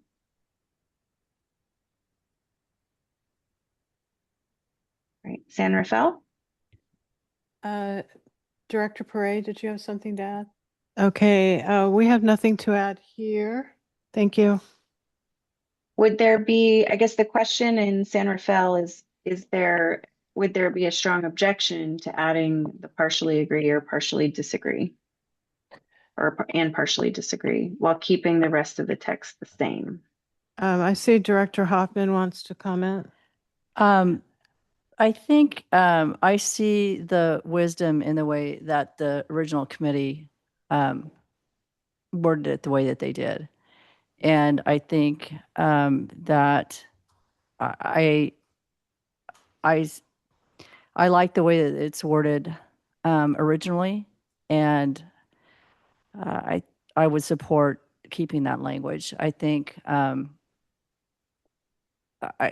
was, I see what they were trying to do there, and I think actually it was a pretty good masterful way to thread the needle on that, and I would support leaving the language as is. Okay, and I thank you. And I see Director Lawrence Galati has. Thank you, Director Hoffman. Yes, I agree with Director Hoffman in the sense that it's very well written. So thank you to the committee again.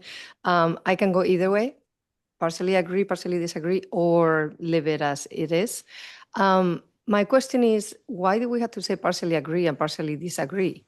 If we partially agree, we are partially disagreeing. So why do we need to have both? So that's my only question. But honestly, I'm happy to add wherever partially agree, partially disagree, or leave it as it is. So, okay, Director Perret now has something. I have a question for the attorneys. If we say partially agree, partially disagree, does that mean we're partially, if we just say partially agree, does that mean we're partially agreeing to everything versus having both? We're saying we're partially agreeing to some aspects and partially disagreeing with others. Is there a difference, or is it essentially the same? I don't know that there's a meaningful difference. Okay. I know, I say that with all due respect for how much time we've collectively spent. I mean, again, the ad hoc committee spent an extensive amount of time talking about some of these, and I think, obviously we want the board to have a level of comfort with the response that's being submitted. But I would say that from a meaningful standpoint, I think if you partially agree, then you partially disagree. And the way I read that initial part of this, because it is unqualified to an extent, except that we've added an explanation, is that you're saying that you partially agree with the finding as written. And so if that is where the board is, I think that, that's an appropriate response. But, if a majority of the board would prefer to leave that out, I think that's also appropriate, because again, we're providing the explanation. And when you look at the penal code, while it provides recommendations for the response, what they are really looking for and trying to understand is whether the agency that received the report agrees or disagrees in whole or in part with the grand jury's findings. Does that answer your question, Director Perret? It does. Thank you. And I'm sorry, Bethany, we have another comment here. Director Andre? Yeah.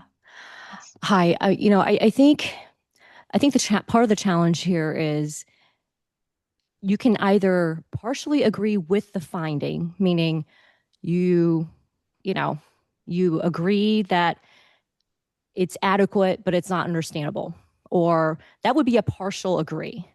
But what we're trying to get here is some of us agree and some of us disagree.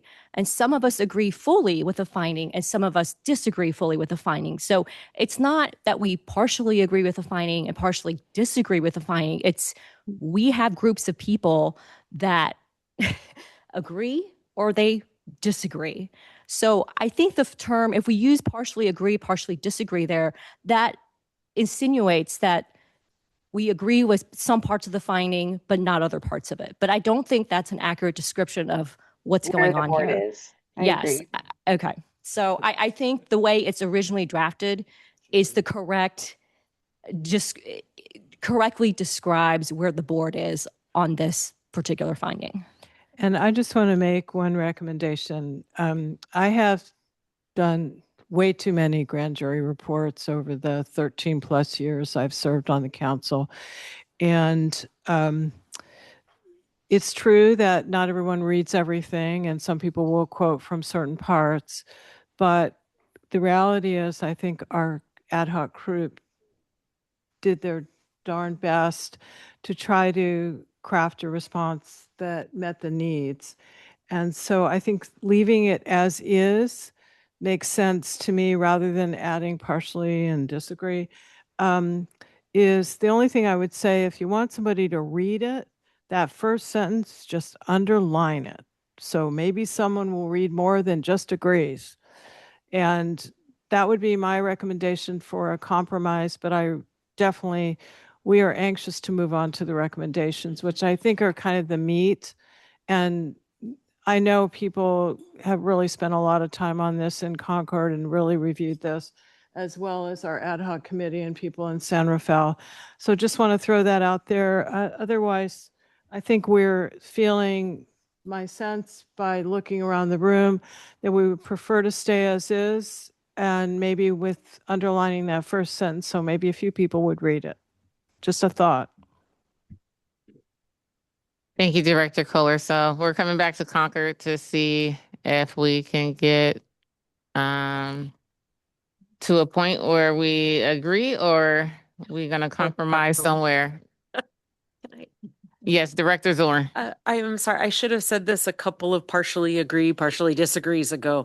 Bethany, the very first question I asked you was about the formatting of some of the paragraphs that didn't, or the responses, sorry, that did not start with agree or disagree. And I was a little confused about what we were trying to say. And so I just want to remind us that the ad hoc group specifically answered this question and a few other questions without an agree or disagree at the beginning, specifically to convey that that lack of complete agreement. So I just want to say, like, we keep going back and forth on this partially agree, and as long as our council thinks that it's okay for us not to make that statement, I like the way it was originally. I don't think it needs underlines, and my recommendation at the beginning was for us to reconsider whether or not even to bold the word agrees on these sort of we don't fully agree, right? And so I think we should consider not underlining, not bolding when there's an inconsistent response like this one. And I think there was a couple that came before. So I feel very strongly about don't underline, and then partially strongly about the bold word. Okay, I withdraw the underline. And then I see that Director Painter has a hand raised. And now. Yeah, thank you. I just want to briefly echo the thoughts of Director Zorn in reading this and formatting. I think we do want to be consistent. And if we don't want to put a qualifier in the beginning, that's fine. If we know it's agree and then there's the generally agree, partially. But within the context of the response, I would not bold the agree, because I think that is confusing. And maybe it's intended to be confusing, but I think it's inconsistent with how we're trying to respond by saying, agree, period. Here's a sentence describing it. But when you read a response where you see agree, and to Director Alessio's point, people will sort of skim over and try to figure out what do you agree with, what do you disagree with. I think it does misdirect the reader a little bit. So my preference would be that if you want to bold the response with the beginning for agree, disagree, partially disagree, that's fine. But if it's in the context of the sentence, I don't think you want to bold it. And I certainly would agree that we don't want to start underlining specific sentences. Otherwise, we'll probably be here all night finding our sentences. Just to interrupt, we have one comment over here in San Rafael that hadn't been brought up, and whenever you're ready. Thank you. Thank you, Director Kohler. Any additional directors or comments before we move on? Okay, so we have Director Sandhu here in San Rafael that would like to make a comment. I wasn't going to say this, but since it's on the topic now, even if we don't bold it, are we all in agreement that we'll keep it italicized? I don't think we discussed that. I heard bolded and unbolded and underlined, but it is italicized. Now we're going to leave it like that. I would recommend if the board's appetite is to remove the emphasis for the ones that begin with, or that do not have the unqualified statement at the beginning, or the agree or partially agree or disagree at the beginning, that I don't see a big problem with de-emphasizing that to just be, regular font. Okay. Director Alessia, would you be okay with us taking away the bold print, taking away the italicized? Can we put parentheses somewhere or asterisks? Just joking.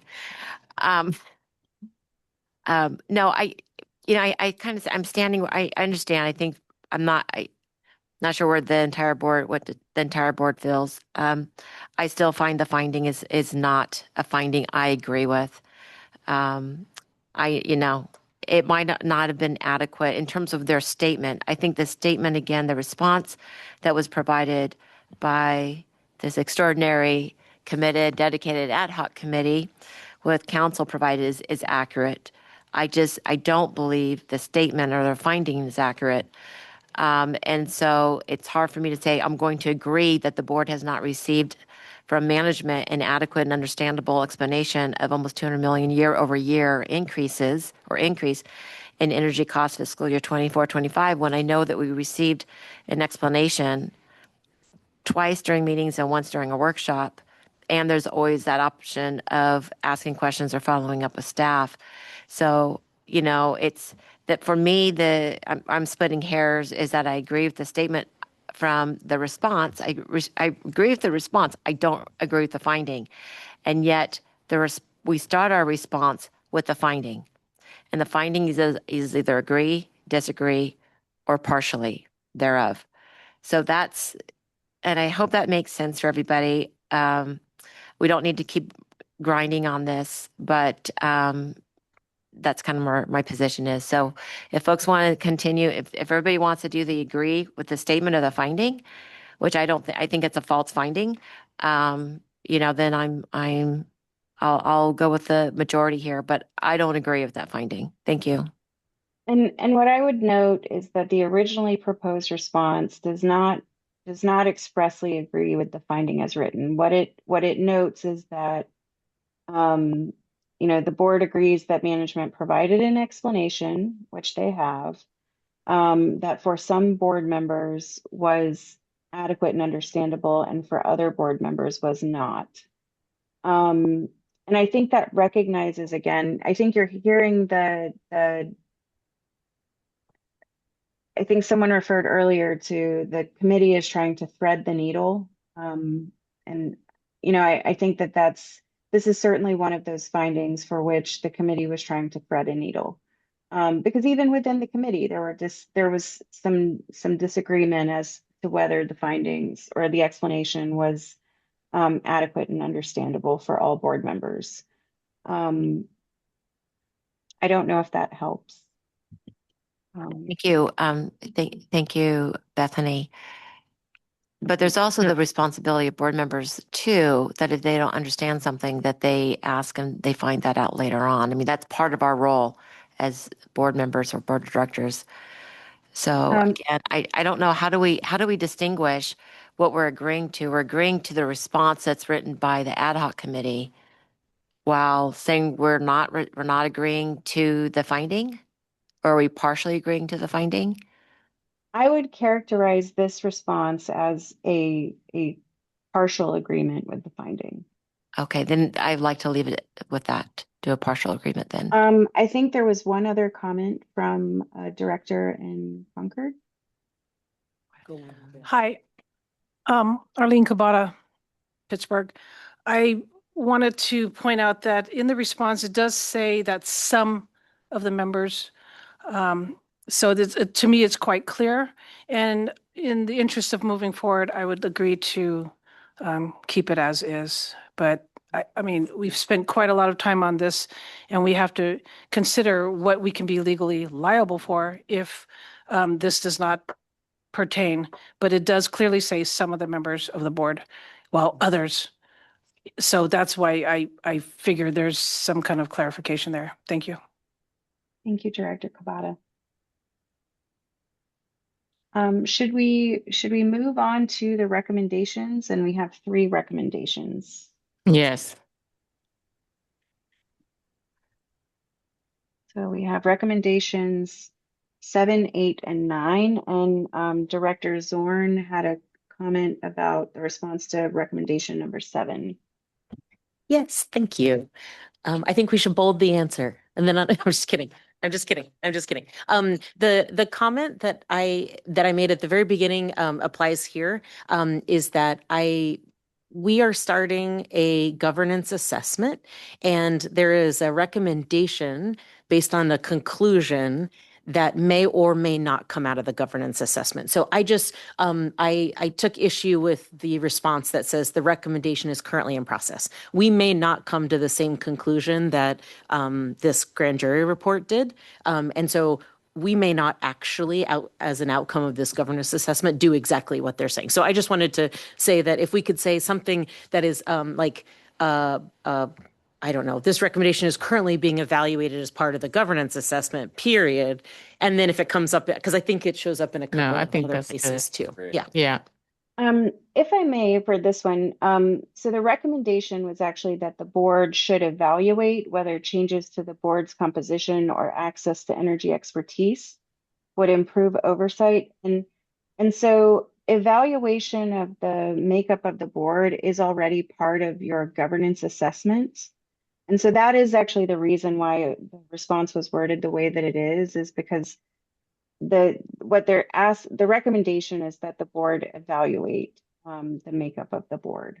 I very much appreciate that response. I think my concern is that the assumption is that we're not the right board composition and that we should have fewer board representatives, or in this case, it says we should replace ourselves with folks with strong energy industry experience. And so I think from my perspective, by saying the recommendation is currently in process, it sort of implies not the emphasis on the word evaluate, but the conclusion in the next 3 sentences. So, but I appreciate, that's a good point. It does say we should evaluate whether we need to do that. But I read it multiple times, and I was, when I responded as the city of Martinez, I took issue with that recommendation. So.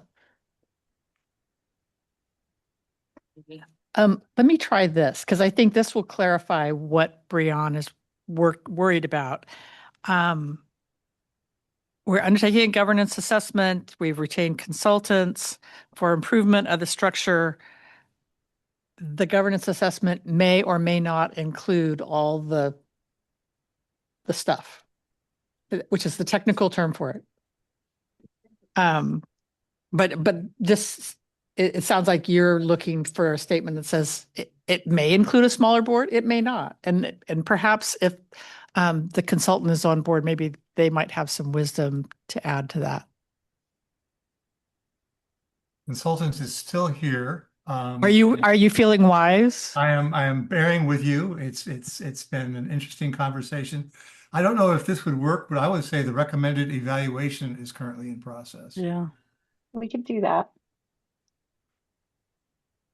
I mean,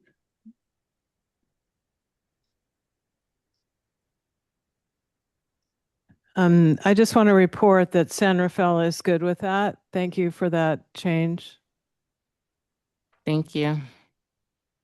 I think we could move on to the next recommendation now. all right. So we have 8 and 9 left, I believe. Yes, and I guess I want to just jump in because this is, I think I had asked for these two. Is that all right? Yes. So I don't have a problem with the recommendation. What I do have a problem with is our response as far as the time to complete it. And I realize I heard Robert Miller's comment.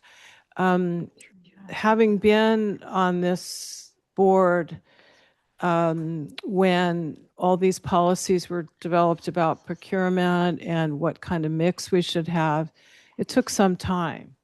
And I do feel that, first of all, a lot of people don't even know what our policies are. There's speculation because of some of the procurement. I think that this is going to take quite a bit of evaluation to look at what the policies are for our procurement and I would ask Director Bailey as chair of the technical committee, I think it would need to go to the technical committee for several rounds to really discuss that and then come to the full board. And given where we're at, I'm not saying we don't do it. I think we do it. But I would recommend, even though we use, I think what Director Darling called a Weasley word, which is endeavor, I think we should put a more realistic time frame, more like September of 2027. I just think it's going to take a lot of going back and forth and really discussions, because what I'm hearing from some of the more current board members is significant changes, and maybe that's a good thing, but I don't think it's going to go quickly. So I would ask Vicken what your thoughts are on that. Do you have any thoughts? I know you said you had no comments, but I'm really saying I agree with the recommendation. I just think having something like endeavoring by September 2027 would be more realistic. As Director Painter discussed, we should develop some kind of tracking, and where we commit to dates, even with the words endeavor, we ought to be darn close to those. So Vicken, do you want to speak to this, or don't feel comfortable with it? No, all I can say is I agree with you, Director Kohler. You agree? Yes. The timing is crucial because we have so many things to do. This is fundamental bedrock for our own future. We're going to need to do it right in addition to many other things. So time is of essence, yes. Yeah, to do it right. And maybe we can get it done before then, but that's my recommendation. And I want to ask my colleagues in San Rafael, Director Perret. Just a clarifying question for Vicken. Do you see this as connecting to things we will do anyway? For example, is the budget process the right time to do it, in which case it would be first quarter? Or is there another document we have to produce or assessment we will do that this would be included? Is there a natural time frame for that? I just want to add something before you answer that. When you're looking at energy procurement policies, it's not purely about money.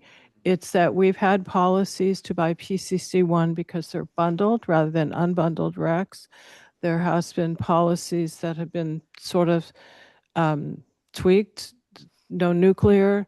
There's a lot about energy policy, and money comes into it, but it's really, how clean do we want to be? We're hearing a lot from MCO, so go ahead. You are right. Just as a thought that now one of the number one things I intend to bring to the board is our mission and vision statement, which will begin with a blank sheet of paper. What is there now probably is not applicable. The board needs to be fundamentally engaged and approve the vision and the mission. From that, everything will flow. The type of resources you get, the type of programs you participate in, what do we believe in or don't want to do, it needs to flow from that. That's our bedrock, and we haven't done that. So I think I'm answering your questions, but the natural flow will happen when we start doing fundamental policy decisions about our procurement. And the budget that at least I'm intending to bring is every single line item. No more summaries.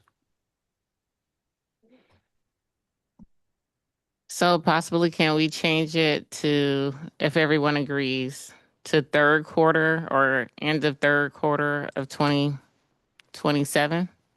Yeah, and I would say just because our fiscal year is very different, I would add to that calendar year, third quarter of calendar year 2027, so it's not confused with our fiscal year. If that's I would okay. actually recommend, what I have in the requested revision language is September 30th, 2027. Yeah, that's more straightforward. Yep. Okay. And I would say with all of the work that the board is already doing, you have a lot on your plate. So, if September is a more realistic date, then I don't see any concern with with a more realistic date. Okay, so I just want to say I see nodding of heads over here. So I think we're good with that. I see nodding of heads over here as well, and I think that's a realistic date. That's a year out, and we have a lot of work to do. And so I think that makes sense. Thank you, Director Kohler. So we can move on to the next R9. Yeah, and again, that was me. So I want to bring up, again, I don't disagree with our response, but what I do disagree with is the date.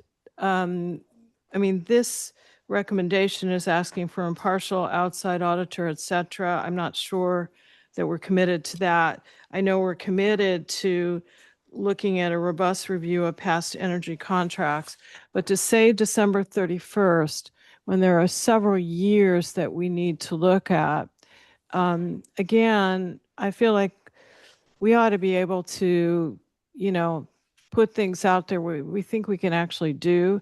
And my recommendation is March 31st, 2027.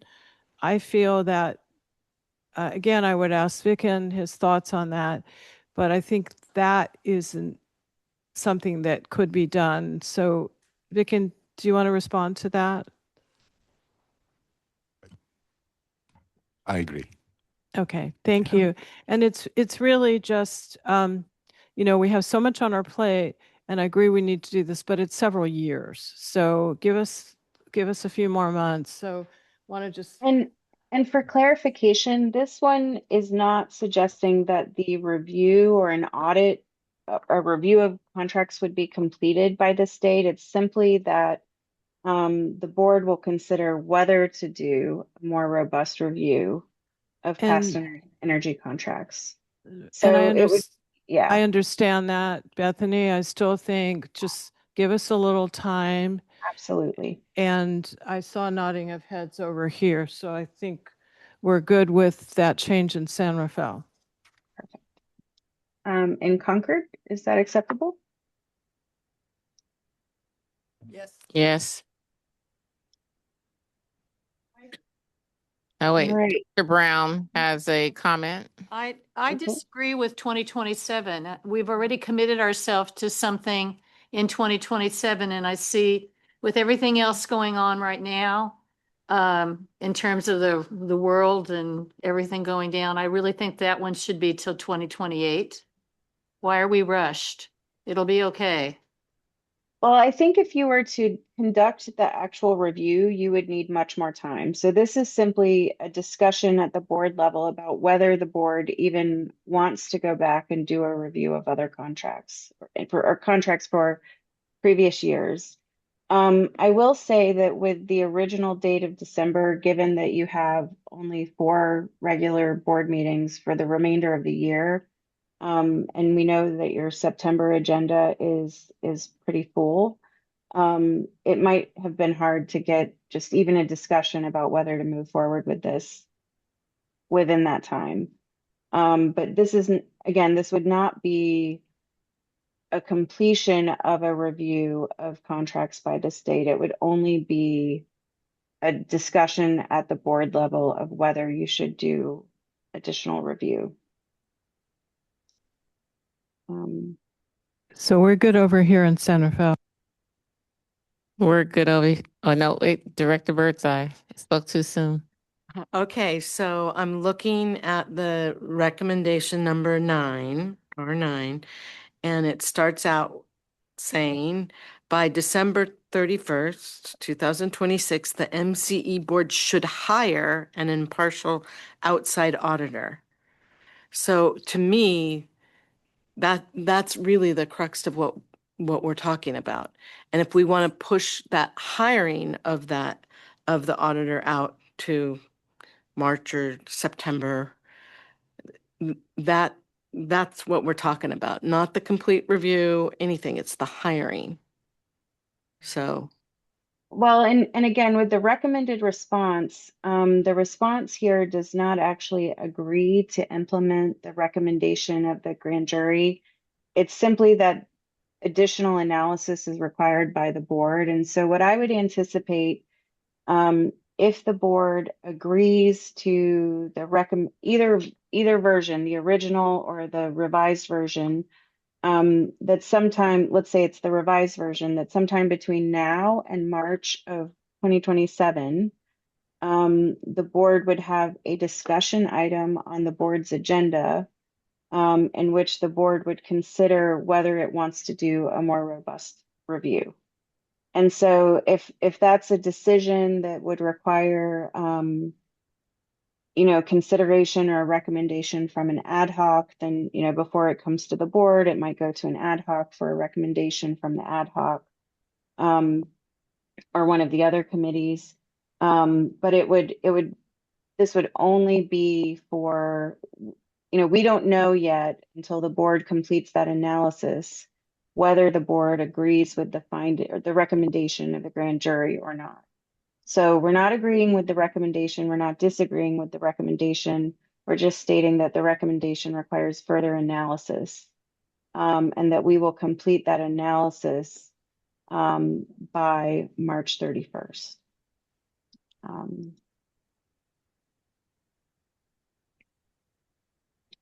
Does that help? I realize it's a bit nuanced when we have the recommendation requires further analysis as the response.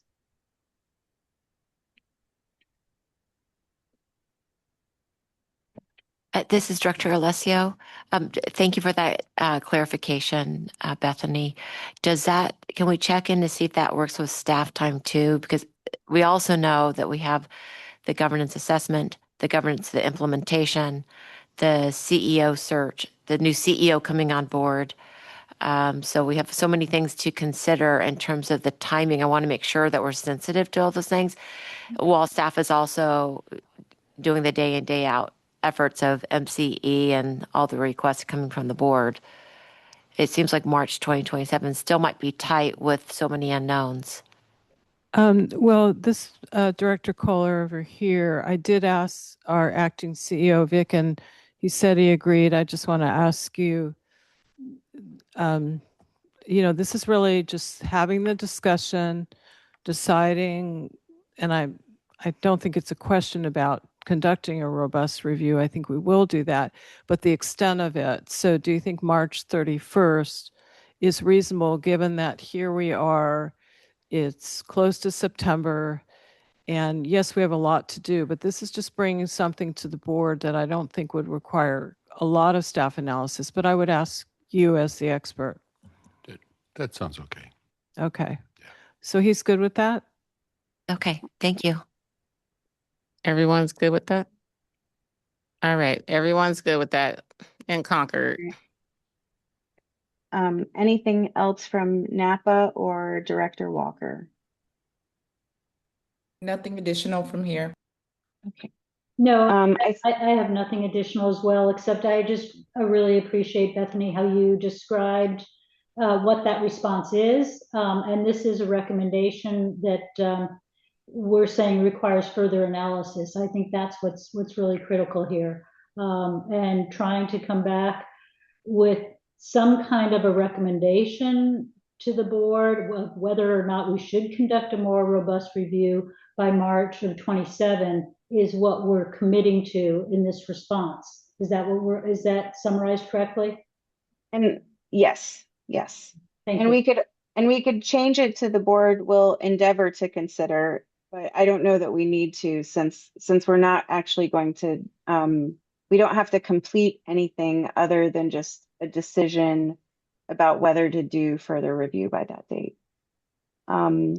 So with that being said, that was the last item that was called out for additional discussion. I think the only remaining question that came up that we haven't maybe fully completed the discussion on was whether for the findings that begin with a response that is, such as finding F10, or I think we were discussing finding F8, and we went back to the original, make a note here.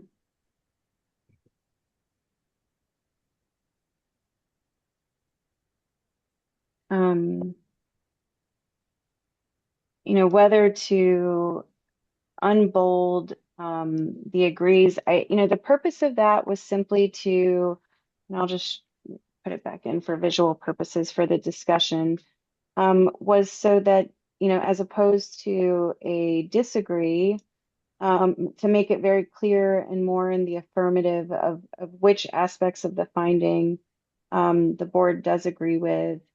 We do understand the concerns that have been expressed. And I believe from maybe, I'm not sure if it was Director Zorn or Birdseye. I think it was Director Zorn. But I think it doesn't change the substance of your response if it's de-emphasized. We do think that having it with the emphasis, likely better tracks with the expectation of the penal code.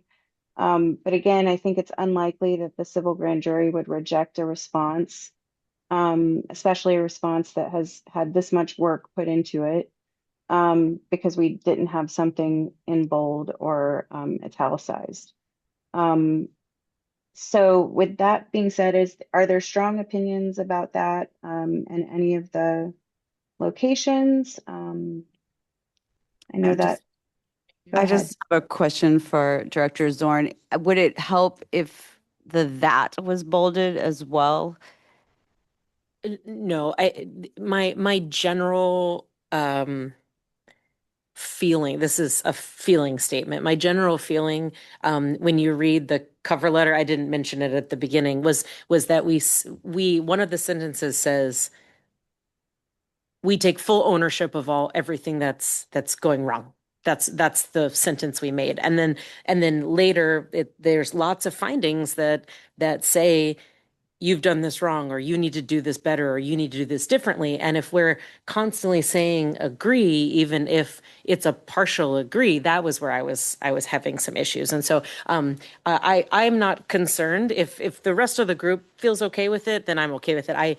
I felt that having the word agree show up in almost every single answer was misleading to us agreeing with the general tone of the entire document. So that was more where I was coming from. But I appreciate what she said. I appreciate the intent by the ad hoc committee. So I'm cool with either way. It was just an observation that I had made. Thank you. I think we're ready for a motion over here. Director Balotz. I'd like to just say I would like to keep all the agrees the way they are, the way we did it in bold.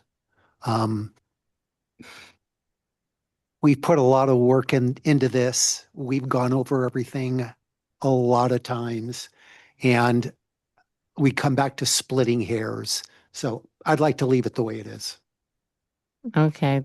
Thank you, Director Balotz. And just, okay. So they're shaking heads over here with some directors. Is everyone okay with it? Chair, when you're ready, this is Director Perret. I'd be happy to make a motion. Okay, before we move forward with a motion, I think we said that we would go back out for public comment. So I just want to make sure I'm doing that. Is there any public comment here in Concord? Before we, Oh, sorry, No. Director Bailey. it's my fault for not knowing how to operate the microphone. I just had a question. I thought we had said that the conversation before this last comment was that we were not going to do bold or italics or anything. Then we went back to, for the purpose of simplicity, put all the bolds back. So did I miss something? I think I'm not sure if we had closed the discussion on that. So I wanted to return and make sure that we had clear direction before we wrapped things up. Okay, because I respect what the committee did, but if the majority of folks, from what I heard, didn't want the bolds, I would like the committee to hear us on that. It's a comment that I would have. This is Director Nakamura. I heard that there was an unbold on one section, but everything else was going to stay as bold. Which section, through the chair? I believe, if I'm not mistaken, was that 7? I believe we were talking about number 8. That was the context of the one where we were discussing that. It Um, was one section, but I support the idea of putting Okay, it back to Director bold. Darling is about to. Yep, my notes are under F8. We were going to take that bold off. But I would recommend rather like that we either keep it with all of them or not have it with all of them. I think it's confusing to have it for all but Yeah, one. yeah, I think And that, again, I think this is why I brought this back up. I wasn't sure we had very clear direction on how to move forward with that. yeah, I don't think that was I didn't make that comment. And I'll defer to the person that did, but I don't think we were talking about just that would be unclear. The purpose was to have clarity and have it be consistent. So to change just number 8 would be neither clear nor consistent. So although I respect folks' notes, I'm not sure that was the intent of what the conversation was. So can we go back to the person that suggested it and just explain? Yeah, I think that's through the chair. I'm sorry, I don't mean. Yes, Director Zorn, we're gonna go back to see. I'm sorry, everybody. Mhm. So yes, I thank you, Director Bailey. Consistency was my comment. And so I felt that having the word agree was inconsistent with the intent because we were trying to say partially agree, partially disagree. And so I was just saying, just remove all of that language and remove all the emphasis. So if I don't think we should do just for what was it, F8? I agree that's not the intent. The intent is for consistency in all the answers. So I also apologize if we've accidentally become inconsistent. That is definitely my recommendation. Make sure it's all the same. Whatever we decide, it has to be all the same. For the ones where there's not a clear agree or a clear disagree. Okay.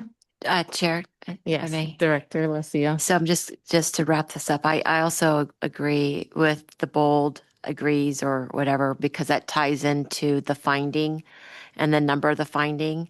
And again, that goes back to why people are going to look at the finding and they're going to see if the board agreed with the finding, disagree with the finding, or the partially option. So keeping it bold says that we agree that the board has not received from management an adequate and understandable explanation of the almost 200 million year-over-year increase in the energy costs for fiscal year 2024-2025. It's bolded in a different sentence, but it agrees to finding F8, and that's what it says. When we bold something and it's a finding that says agree, we're agreeing to what the grand jury's finding was, not just that we agree to the statement response that was given by the ad hoc. There is a distinction between both. So I disagree with the finding. I agree with the response. And we can move forward with the bolding because it does tie it in terms of what that meaning is, what our belief is. I would note that again, and I do want to make sure that we move over to Director Painter and Napa because her hand is raised. But I would add, I think what I would note is that the purpose of this type of response was to avoid the splitting hairs or disagreement. It was trying to thread that needle, as we discussed before, in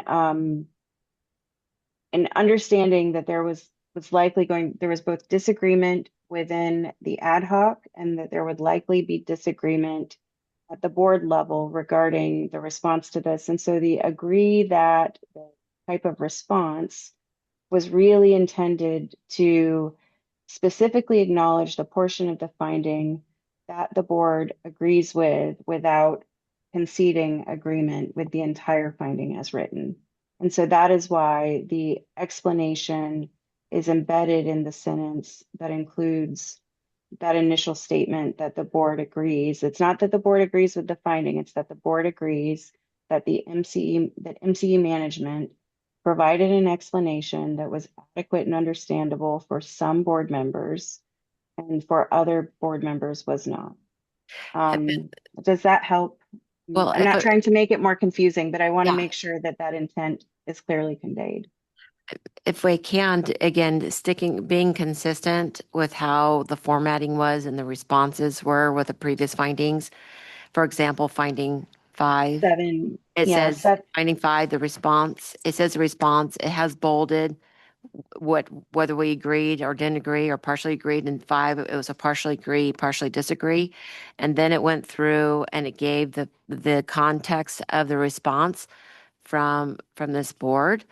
That's clear and consistent, but when you conflate and you put it all together into it's not clear and it's not consistent.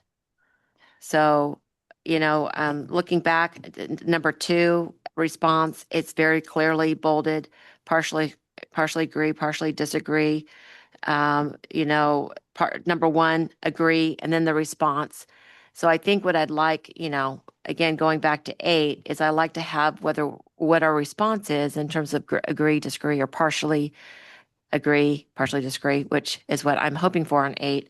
And then you go into the text.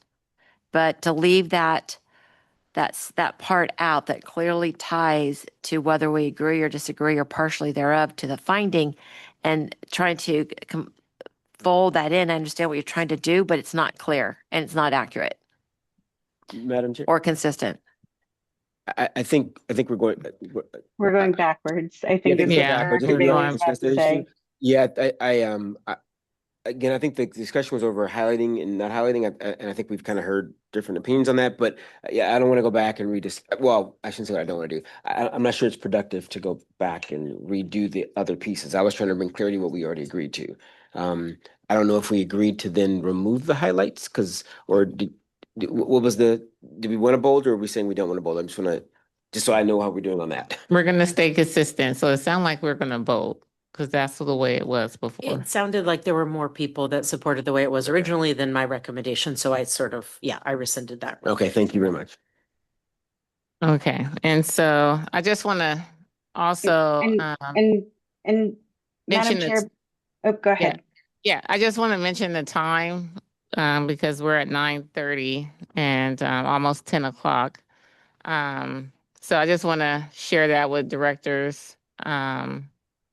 And Director Painter still has her hand raised. It's been raised Oh, for a sorry, while. Director Yeah. Painter. Thank you very much. I just want to acknowledge, to try to wrap this up, that we have 5 findings, 7, 8, 10, 12, and 13, that in terms of format don't have that agree period, partially agree period. So my question for you, Bethany, because we want to have this accepted, is that common practice in a response for the grand jury for us to embed it?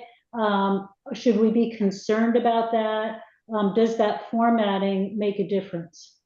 Based on my review of the language of the penal code, I do believe that there's flexibility here. I have seen this type of response in other grand jury responses.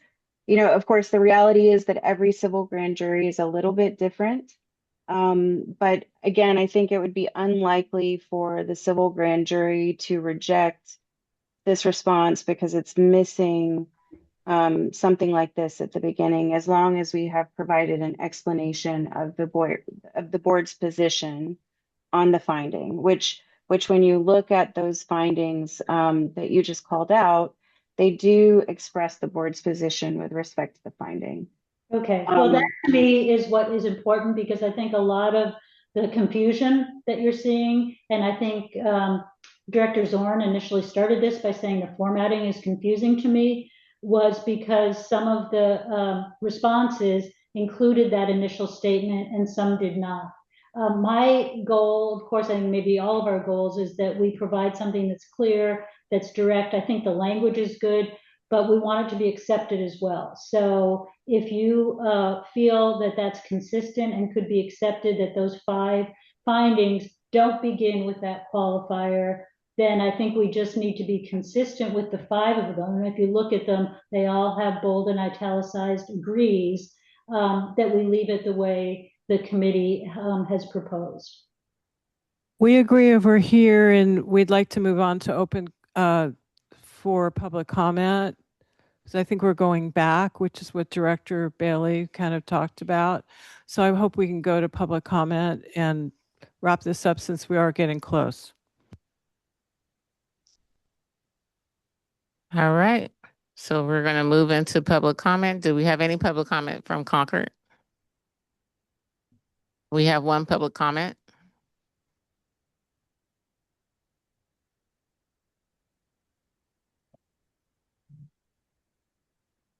Hi, good evening. I'll make it fast. So there's two recommendations that I thought were important, especially for ratepayers. So the first recommendation, which is number 8,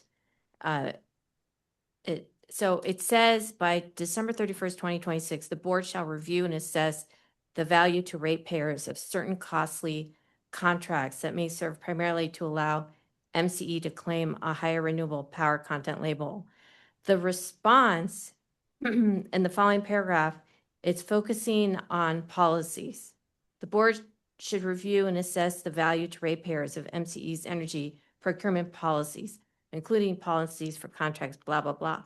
I just want to make sure that when the board endeavors to complete the policy review, that it's actually assessing specifically the costly contracts that occurred that is mentioned in the findings. That's what I'm asking for. And that even though you've used the word endeavor, I really would like that to occur. That's what I'm asking. And then in recommendation number 9, with regard to the board considering to hire an impartial outside auditor to provide a comprehensive review of the energy contracts. I'm fine with you guys deciding on how you're going to do that by the end of the year. I'm asking that actually really occur, because those were material findings that impact ratepayers, and really, in the end, we'd like those checks to occur to address those two issues. Thank you. Thank you. Do we have any public comment in San Rafael? Director Kohler? We have one, please. Dan Segaden from Marin Conservation League.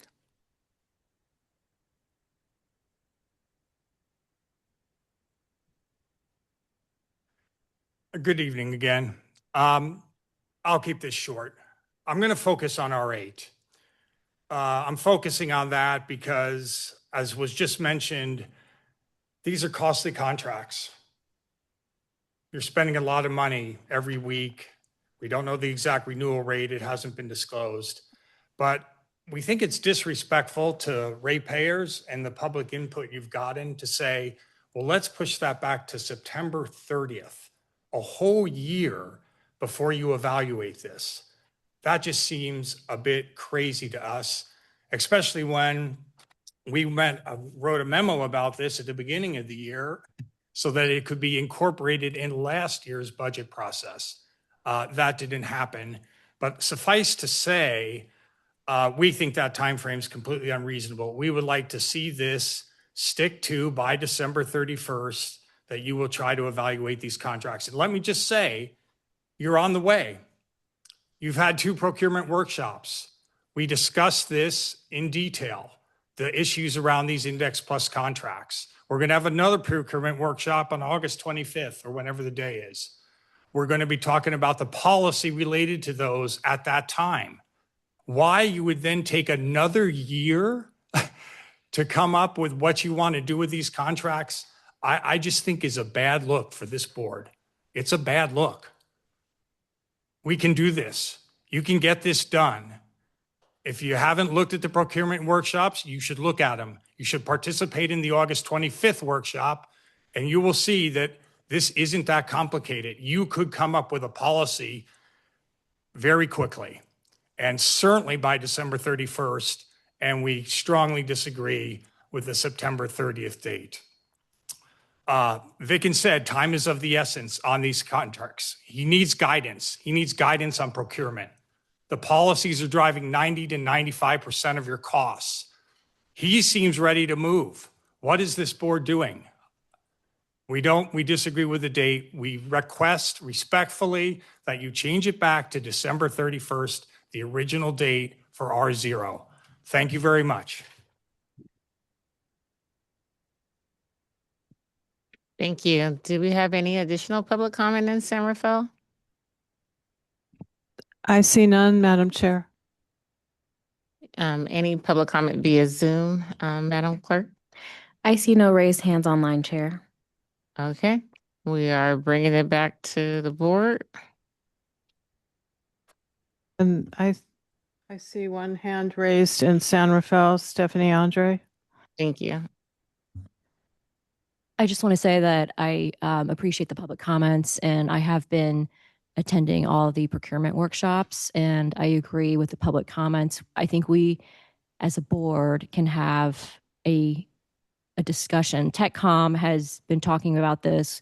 We're going to have 3 procurement workshops about these Index Plus contracts. The finding or the recommendation number 8 is about Index Plus. It's not about all the energy contracts that we enter into. It's very specific. And I think that we as a board can come to a policy agreement on this very narrow recommendation. So I would recommend that we put we move the deadline back to December 31, 2026.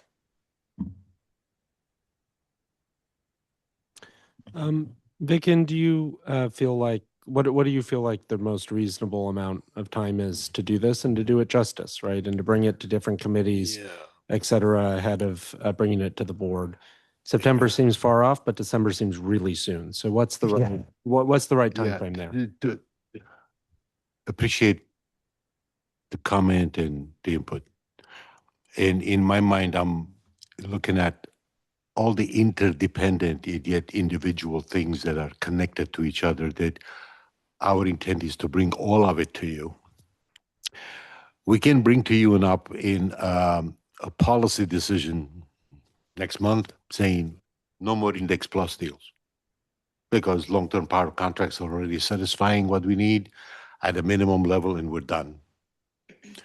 I am not interested in looking at back, although we are bringing more information to you, like why something happened, such and such. So I hope I'm answering your question. Specifically to this item, we can end it in a minute, right? And we can move on. And appreciate your point about that.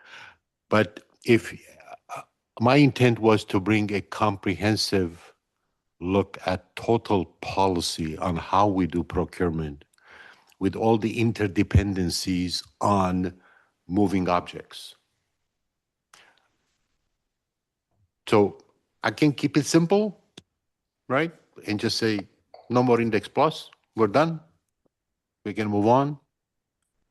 We're gonna lean a lot more on hedges, just to make a point. We need to a lot of investments in our procurement total package with the CAISO. So I hope I'm answering your question, Director Perry. You are. Is there some way to address that piece first in kind of an interim way, and then once we know who the new CEO is going to be, we do that longer, larger, comprehensive process? Because I think this piece, right, we've heard lots of public comment on over the last year. We have board members interested in it, but I also want to get to that comprehensive thing too. So that's kind of where I'm. Yeah, maybe we need to talk more a little bit. I'm sorry, I didn't mean to interrupt you. No, go ahead. Yeah. So, I mean, the year is moving pretty fast and we have a lot to do. I feel like I'm running out of time to bring in the total packet to you because we're going to start the new budget process. And total goals, mission, vision, procurement targets, greenness, greenhouse gas free, carbon free, all that, they're all interdependent.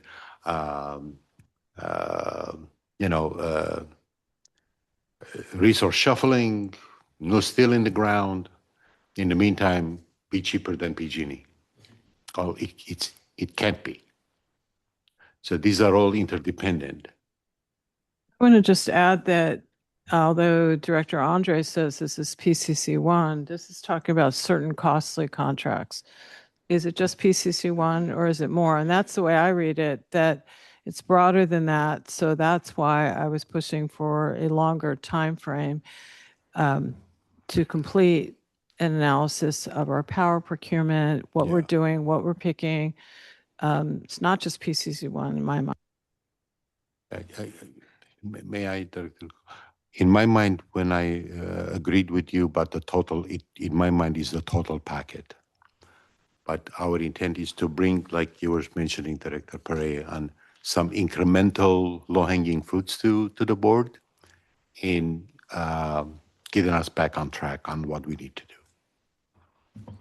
But So also, it can be done. just one question though. We also have to think about what's going to be on the board agendas in the next few months. So, I don't personally feel comfortable with just get rid of that. I think we need to look at the pros and cons, but I'm not going to argue this. Whatever the group wants, I will agree with.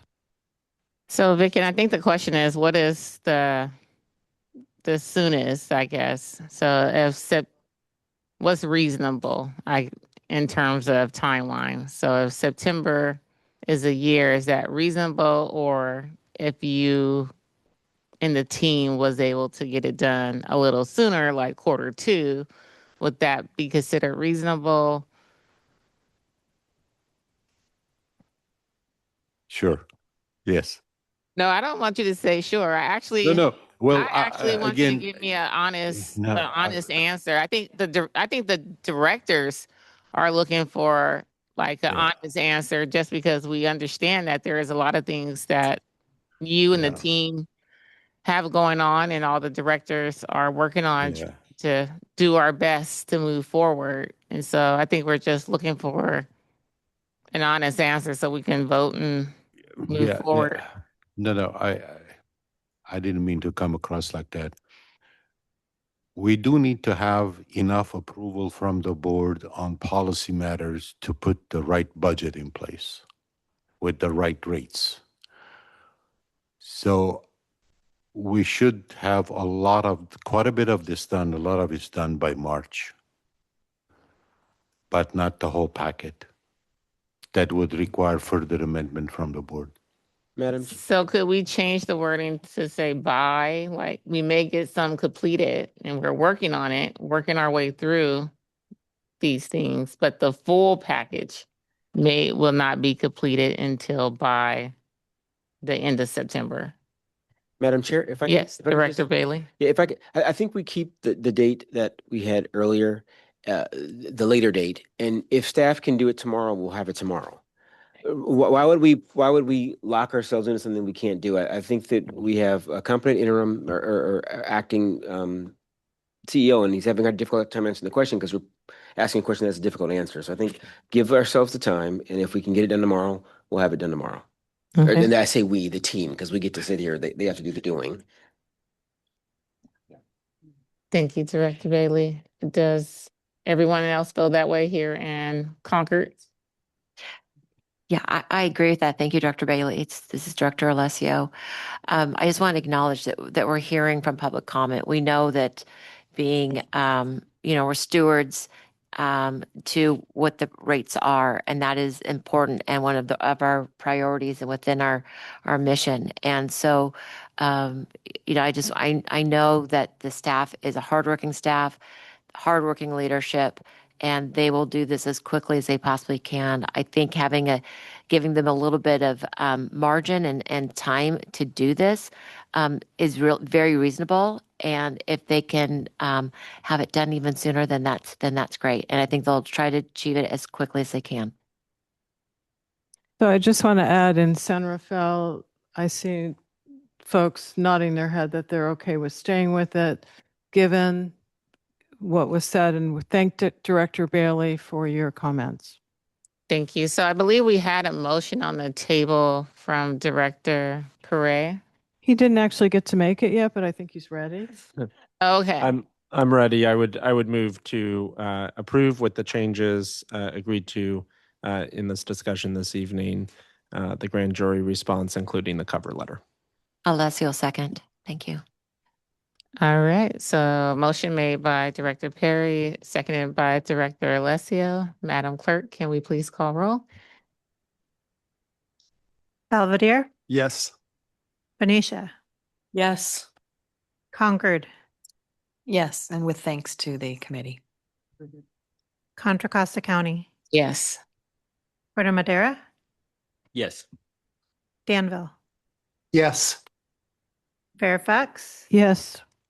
Fairfield, Yeah. Hercules, Yes. Lafayette, Yes. Larkspur, Yes. Marin County, Yes. Martinez, Yes. Mill Valley, Yes. Moraga, Yes. City of Napa, Yes. Napa County and 4 Napa cities, Yes, and thank you to the grand jury for all their hard work and for the committee and staff. Thank you. Novato, Yes. Oakley, Yes. Pittsburgh, Yes. Pleasant Hill, Yes. Ross, Yes. San Anselmo, Yes. San Rafael, Yes. San Ramon, Yes. Sausalito, Yes. Solano County, Yes. Tiburon, Yes. Walnut Creek. Yes. Motion carries. Yes. All right. Just once again, thank you to the grand jury committee. I appreciate all the directors here tonight working hard on this, and it was good conversation and discussion. Thank you again to our governance council that has hung in there with us, Bethany and Flo. And LRI, Eric is still on Zoom as well, hanging in there with us. And so I appreciate all of the work. We have one last agenda item. That's agenda item 8, board and staff matters. Are there any board or staff matters here in Concord?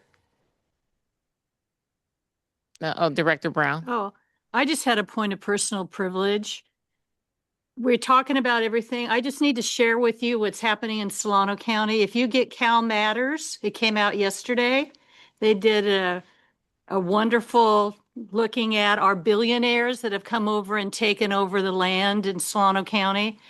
And if you want to find out how I really feel about them, click on that link, because I had a good time when county council said I could tell them how I felt. So anyway, Cal Matters came out yesterday. If you're not getting Cal Matters, you need to be getting yourself applied to that and start getting it, because there's a lot of stuff that's going on in Sacramento, and we need to be aware of everything that's going on, especially with the election coming up. But anyway, Cal Matters, and you get to read about me. Aren't you lucky? Director Zorn, did you? I just want to thank everyone for the long conversation. I want to remind everybody that each one of us individually were invited to respond to the grand jury report. So if anybody feels like they didn't quite get what they wanted, don't forget you are welcome to just respond on your own. So Thank you. Any directors in San Rafael or staff? Director Kohler? We're good over here. Sorry. I thought we were done, Chair. I know it's on our agenda, so I got to make sure I cover the item though. And then virtually, don't see any raised hands. No, thank you to everybody for sticking in. Thank you. All right, so we are at item 9, and that's adjournment. I am adjourning the meeting at 9:54 p.m. Thank you everyone for all your hard work again, and have a wonderful night. Drive safely.